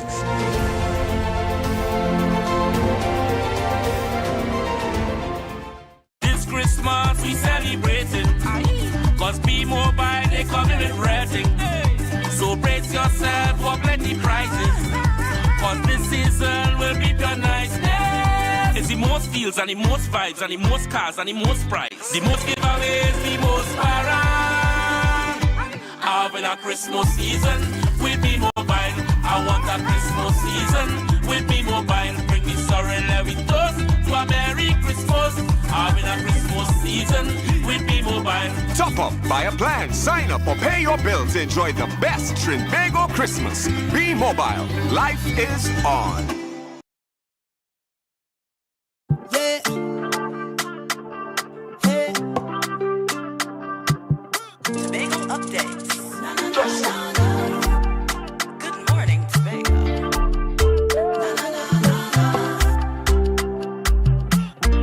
Let's go. It's a brand new morning. Yes, folks, we're back, and this is Beyond the Surface. And as you've seen, I have the Honorable, I should say, anyway, Terence Baines, Assemblyman. And of course, you want to look at some of the responsibilities you have with respect to the communities and the community facilities in Tobago. What are some of the priorities? Some of these community centers, Plymouth is a good example. You really need to build over. That served its period. And that was one of the early community centers where the actual community built it. The actual community built it. Not So, one drop of cement or sand come from government at that time. Bethel was the same. I actually worked on that Bethel community center as a little boy, actually. In Bethel New Grange, in terms of the priority, of course, the first thing would be people and representation. People have lost confidence in representatives and the whole representative process. And you can't fault people because of what happened in the past and that kind of thing. So people just more about their own personal advancement, wherever they could get for their own development and so on and so on. So one of my challenges or one of my responsibilities and goals is to try and see how we can rebuild confidence in representation. So a significant amount of the things that I have done in the last 2 years was to that end. You know, every district will have its nuances. They go have, and give me some specifics. Yes. So we're talking about, especially some of the younger people, you know, the trust in a representative as to when you come and we talk about what you're going to do for the community, whether or not it is something believable to them. You understand? What can they get out of that? What appreciation or respect even do they have for this person who claims that he is their representative? When I go to talk to them about being a part of the voting process, do they pay any attention to that? Those kinds of things and so on. What interest do they have in the development of the community, the space that they spend most of the time? So I started doing things to try and build the relationship. You know, we started, one of the first things that I did was, because again, and Bethel, especially the Bethel village itself, we have a lot of high needs young people, right? High needs in the sense that some of it is historical, you know, even spiritual, I believe, and physical and so on. So in terms of, you know, you find that there are some flare-ups of violent activity. I have lost, since I've been the representative, I've lost 2 friends to gun violence already in Bethel, you know, and you'll have, every now and again, you have these fights and that kind of stuff. So, and the label of Bethel continues to be, you know, bantered about as this place that, you know. So we start with this conversation, and I brought in prominent young people who have done something with their life and so on from some of the worst kind of situations, to talk with them and to have a kind of motivational thing for the young people and so on. And then we start doing some other activities. We use sport, we use some football competition, we use some all fours things. You know, one of the guys say, "Pastor, we missing now is a 3-night church service." You understand? So we had as a prayer meeting up on the junction dedicated to community building and praying for the community and the young people and so on. I believe that we've done some work. We're certainly not here yet, but we've done some work in terms of trying to fix that disconnect that apparently was there between the people and the representative, right? One of the things I used to have to deal with too when I was a member of the assembly is dealing with people's expectation. Sure. Expectation of you, yes. Expectation what they desire and when and how they're going to receive it. Sure. How you treat with that kind of thing. Yes. It's a serious thing, you know. Yes. If it gets out of hand and don't treat with it, people have poor respect for you.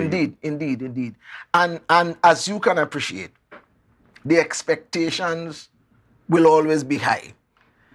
I mean, the expectations to me are higher than even we, the people vying to represent, could appreciate. And because, this is what had to be communicated to them. Yeah, because remember when we get in, it's not like, and now we have an appreciation for the importance of scientific data and so on, so you could know. We had no clue, I had no clue about the state at the community or the district in terms of joblessness.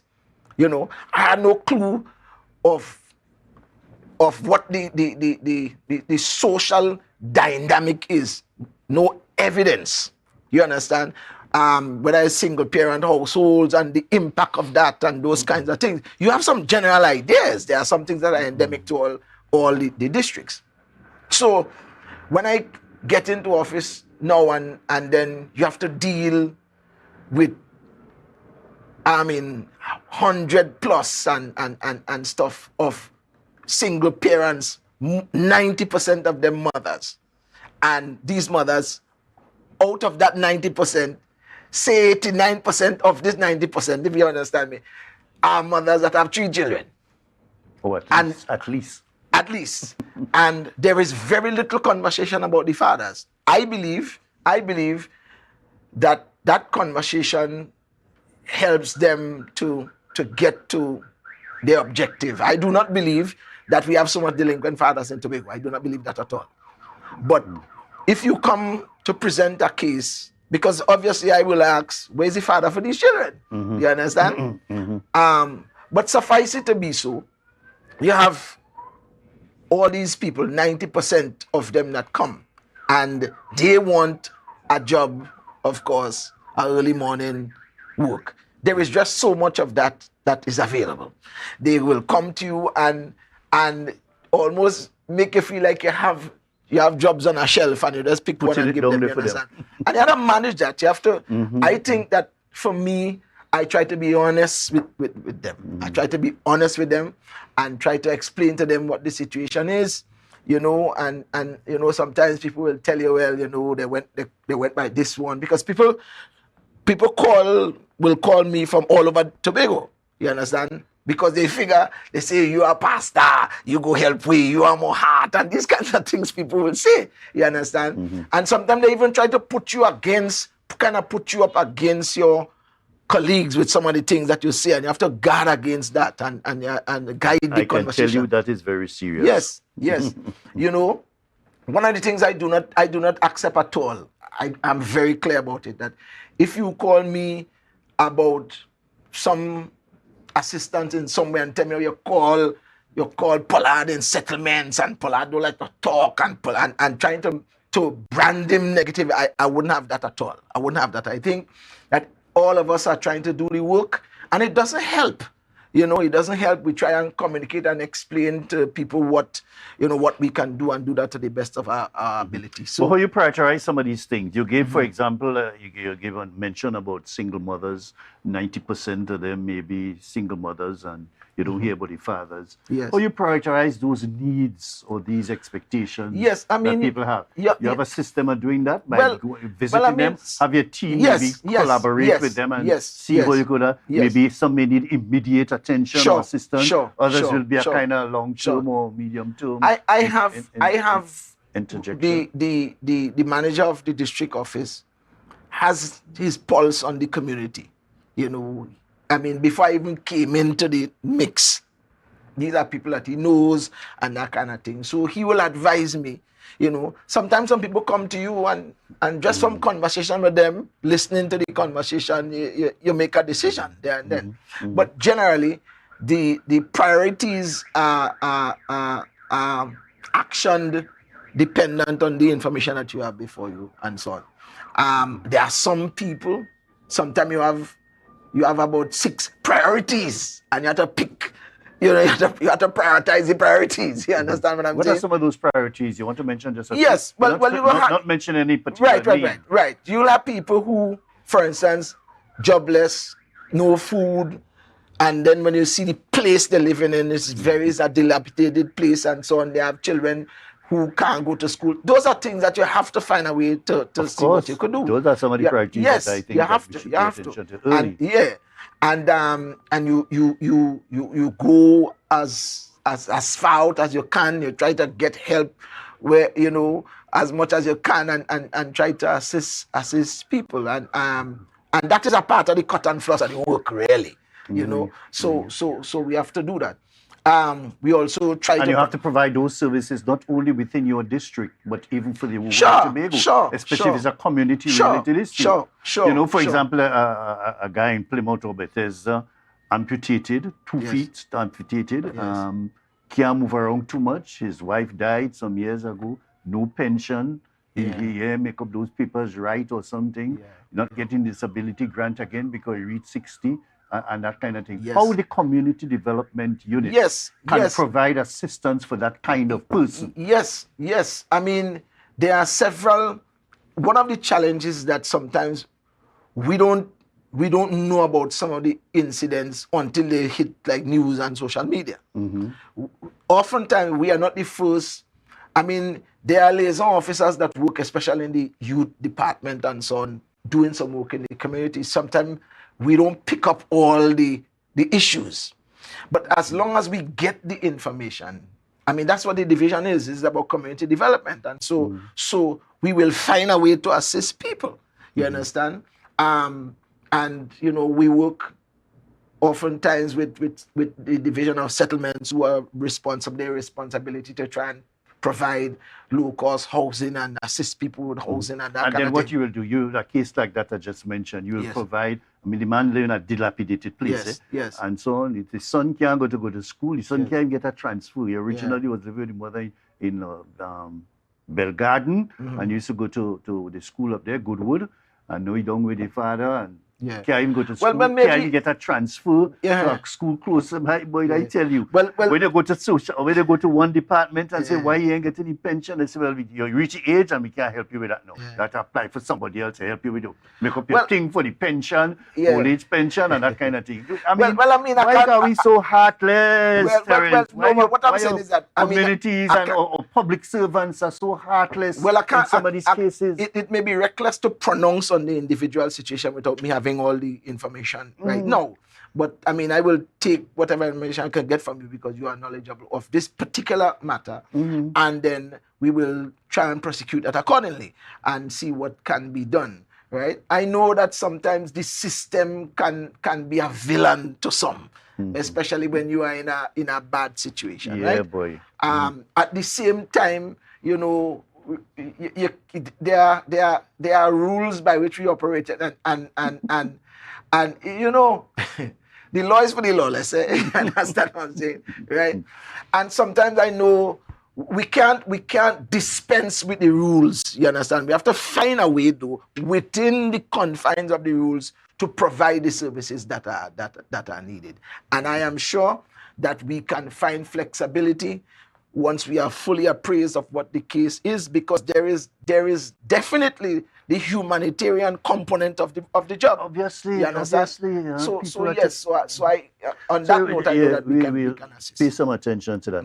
So, where your other priorities are in your responsibility as community development, Right. youth, and sport? Right. We talk a lot about community. What about sporting initiatives that you feel Yes. you maybe started Yes. and want to complete? Yes. Well, you know, the division, I mean, the chief secretary has assigned Mr. Clark to handle youth and sport primarily in that part of the portfolio and so on. And we have been lamenting of the conditions of our sporting facilities around the island.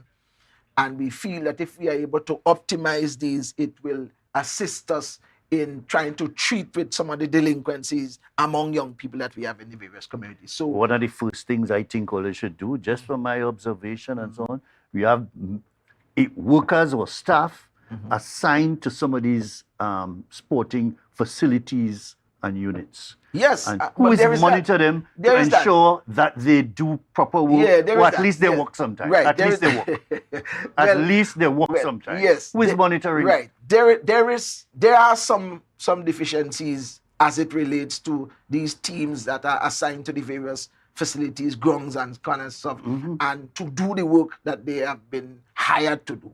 And that is a matter I know that Mr. Clark is pursuing vigorously. We talk about it all the time, and I know that there is a regime in place for us to treat with that.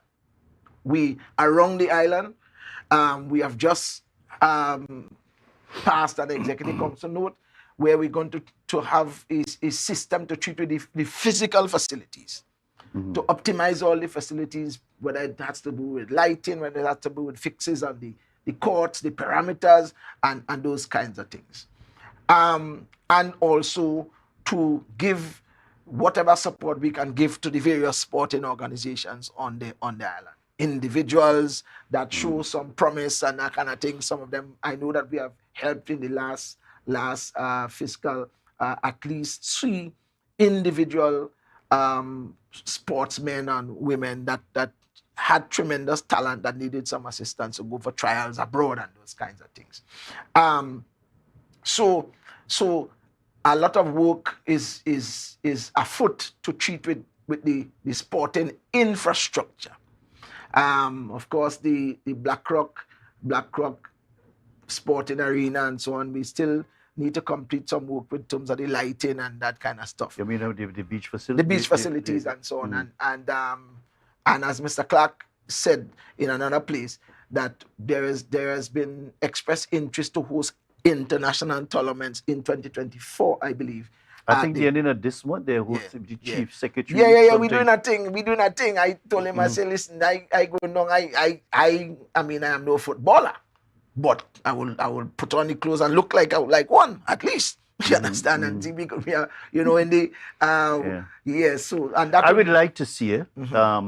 A lot of the secretaries like yourself who have been talking to me and dealing with me on several issues. One of the main complaints that you will get, Mr. McFarlane, we have no resources, we have no funding in particular, or we don't have enough funding to do this A, B, and C.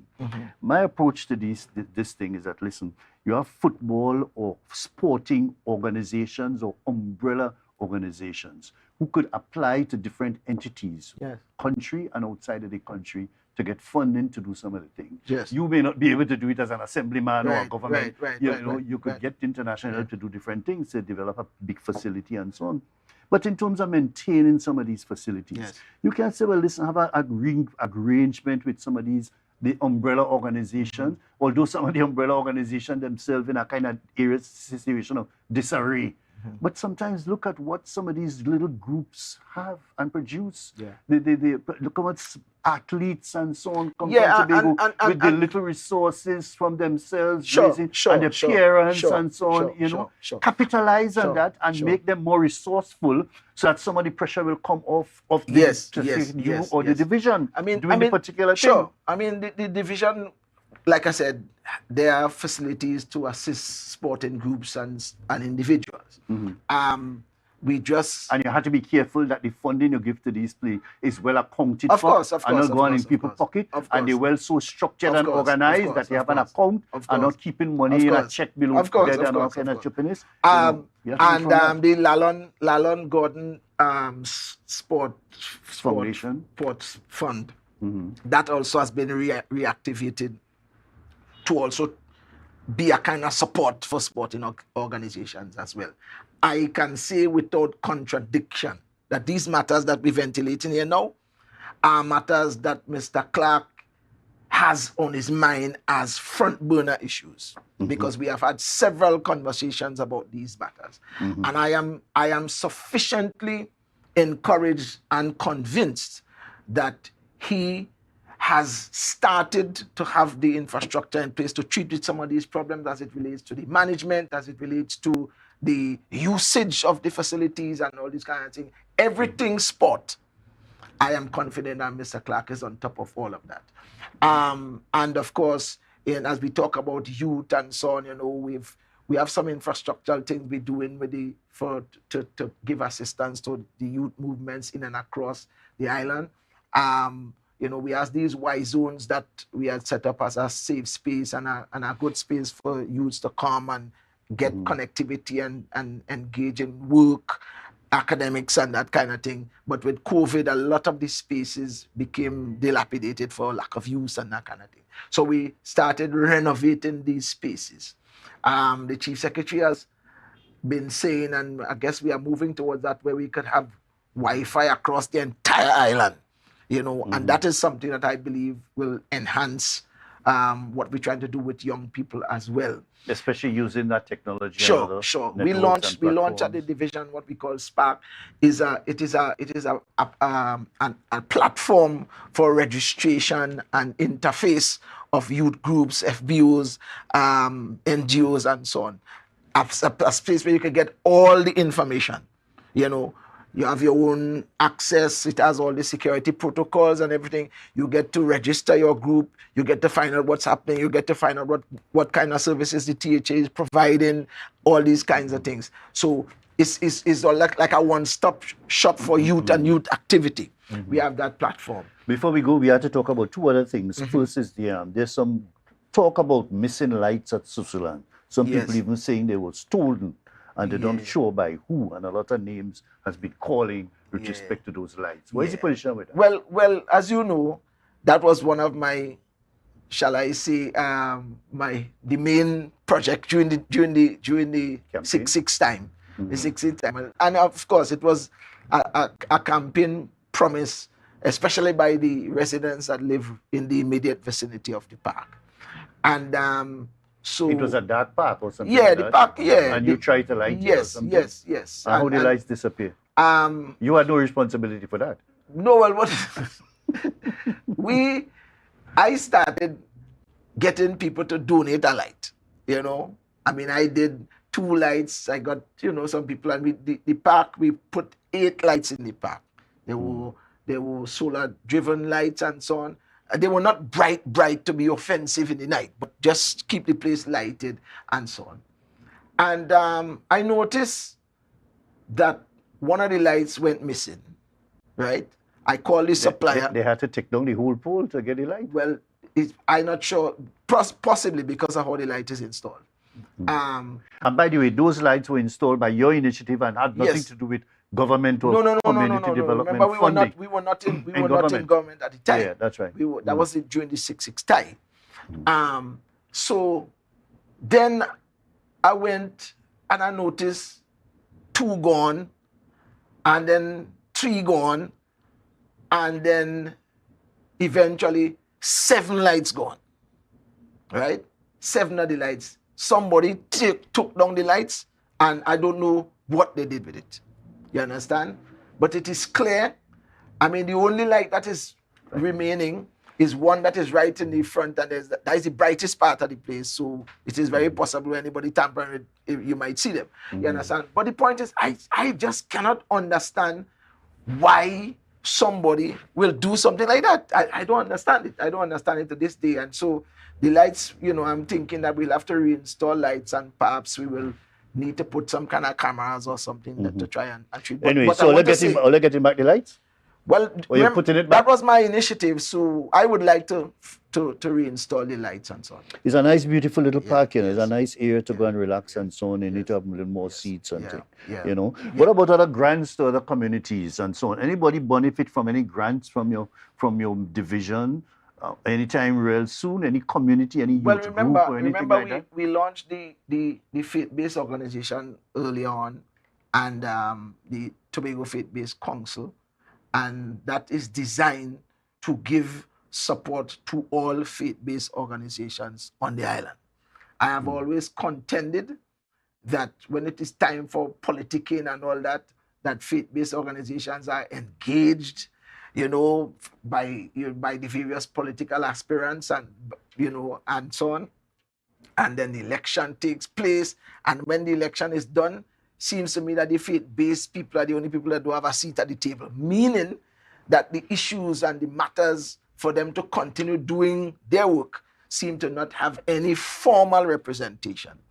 And I took this note to the executive council, explaining to them that this is an integral part of the society. They have a role that they are playing, assisting us in trying to build the community and so on. And so we should try and provide for them. So we are now formally open for business where that is concerned. We have given out about... And you really think the faith-based organizations should be given more priority than some of the struggling youth organizations? No, I'm not saying that. That has already been provided for. That is already, and we'll continue to optimize that. You know, I'm not saying that they were not provided for at all, and I'm thinking that they should be included. That's what I'm saying. You understand? All right. Yeah. Plans for 2004? Well... 2024, sorry. Yeah. We have, I mean... We had 2 more minutes. Yeah. Plans for 2004. Let me hear where you're coming out and saying what plans you have, and so that people could feel a sense of relief coming in 2004. We have to... 2024, sorry. We have to continue with the road markets that we've been doing, where we showcase a lot of the young entrepreneurs in Tobago that come out of our skills training program. That is part of the greenhouse development? No. Well, that's a separate. Tell me quickly about that after we finish this point. So we have this skills training project that is the flagship actually project of the division. I came and met that going on, and that has been going on successfully, and we're trying to build on that and so on. In fact, in 2024, in this fiscal, we want to have a formal Tobago skills training center rather than just having a 6 months thing. We want to have a formal skills center, and hopefully... Where that will be established? We are looking at the building that used to be the MIC in Patience Hill for that, to set up that I center. thought they acquired that already and rent up the place. But what trouble is this? I don't believe Terence Bain's moving so slow. Listen to me. You asked me. I hear all you visit all the place and all yes, kind we of did. thing. Yes, and we so on. did. And you, a man like you, who've been in the throes of government before, would understand some of the challenges that we face from time to time. Nonetheless, we are determined to do that. It's a nice facility to facilitate that kind but of not thing. only that. It was designed for that. Yeah, not only that. The way people have subscribed to the program is so overwhelming, both the teachers and students, that we felt that it is necessary for us to have a full-fledged school. So we're going to move in that direction. There are several of the plants, the community center need repairs, several of them. I don't want to start calling, but several that are priority for us, and we're going to move. And you hope to do how many in 2024? Well, as many as we can, because and I'm not just saying that as a generic figure, but there are some that we have to prioritize. We have to prioritize the one in Bacalet, as a matter of fact. That one I know we have to prioritize. We have to do some work in Bethel. We have to do some work in Plymouth. We have to do Bell Garden. We have to do Argyle, and so on. We have to finish the one in Charlottesville, right? That is some kind of multi-purpose type of facility because and so on. So we have that to finish. We also have to complete the pavilion in Goodwood and so on. And of course we have the Bacalet facilities. These are some of our flagship projects in the coming year to keep us occupied. My final question for you, and I really must say I really appreciate you coming here and taking all my little questions and concerns. The relationship among assemblymen, and particularly for among the government side, is that good, or is still strained, or given all the issues that happened in the past year? No, the relationship is a fluid one. It is a fluid one. We have a kind of we have a personality callaloo. You understand? And everybody just mix. The callaloo be, or you buy the bush and you have the pigtail or the crab or whatever. When you look at everything on the table, you say, yeah. But when you put everything and mix that up, it works out It's good to eat. Yes, sir. Yes. So the answer to the question is that we have a dynamic group of assemblymen, councillors, and team. And of course, we are led by a dynamic leader, and we are heading relationship with the government or Minister of Community Development and so on. Any advances or any discussion taking place just to see how they could collaborate? I mean, it's one country, yes, but one of jurisdiction over one place. But it's good to just have a relationship. The relationships with some of the ministers in Trinidad is as good as the ministers would want it to be. That's the best answer I could give to you for that. Yes. I remember Secretary for Agriculture. Keith Rowley was Minister of Agriculture. And from time to time, we'll meet and chat and invite him to functions here. He will invite me, even international functions. And that's why I answered the question. So people being exposed, both sides exposed to different techniques. So thing in agriculture, because I mean, both of us concerned about development and everything. I think we put the politics aside and we get these things working. Indeed. Some of them he may not be agreed with me. Some of them I may not agree with some of the things he wanted. I think once we must get to that stage, Terence. Once we have, Mr. McFarlane, my final comment, once we have mutual respect as officials, everything will be all right. Yeah. All right. It's good to see at least the Minister for Trade, Paula Gopi-Schoon, met yesterday and so on. I understand the Chief Secretary was there. We have to move more in that direction. Put the ministers or the people in place when they cross the line, or talk to them nicely. And if that ain't work, you have to talk to them hard.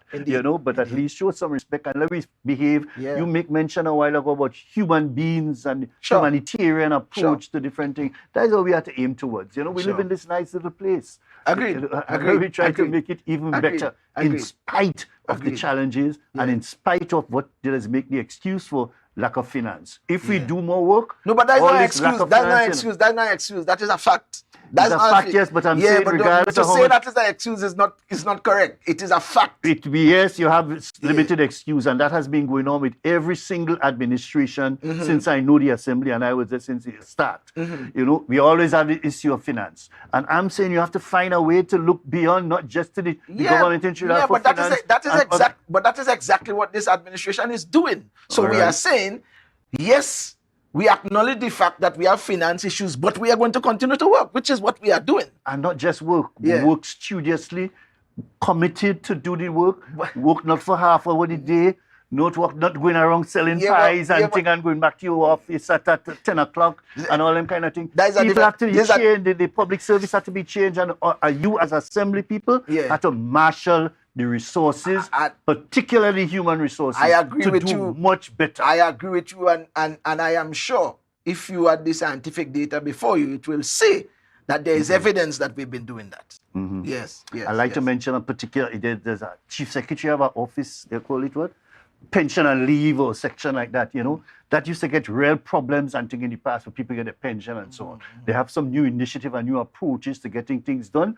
I must applaud that. And one of these, I'm sure the chief secretary going to be boasting about that, how they operate at pension and leave and so on. People used to take years to get a pension and the gratuity and all this kind of thing. It is improving significantly. But I see the Secretary of Education doing some work with people and the gratuity and thing. We don't know when last we see that. And those are, but I mean, you know, there are several things that we could point out. That's you know, right. It's not. I don't think this program is a blowing your horn program. You know, I think it's an honest conversation about us talking about what's going on. Exactly. You understand? Exactly. Or else I could have been talking about everything that we do to say, well, we do this better than the former. But I don't think that is you realize that we ain't talk about anything or we ain't compare. You're just saying what we want to do, what our priorities are, some of the limitations, and what we could do to overcome some of the challenges. That's what the program is on. And they want to know about this man. Wait, by the way, you ain't getting me a calypso thing before we leave today, boy? But you ain't easy. The time gone it after 9. Next time, we have to make sure we had a tune, boy. Indeed. When God bless a man, boy, I think that is one of the gems. I must commend you on all this thing as well. So, partners, thank you very much. It has been a wonderful experience this morning, and we hope you continue this level of honesty and sincerity with the other members of the Assembly. We have done fairly good so far. See you next week. Tomorrow, we're looking forward to Whitey Pollard, Ian Pollard, the Secretary for Settlements and so on. The darkest white man. Boy, look, people like when they can't make, any and everybody can't make that joke, you know. So Whitey Pollard, not so white. Yeah. So he will be here tomorrow morning. You know, at the World Food Day, we were crossing the road, actually, him and I, and a senior lady. Something we were saying, she said, wait, is you that's called Whitey? and you're black, sir? Anyway, we will talk about that. Tomorrow we'll be having a good discussion we have tomorrow. So, partners, thanks again, Terry, and you know, we hope to see much more development take place and using whatever resources we can. See you guys, see you viewers, and of course, today was an enjoyment. Have a blessed day, all of you. Take care.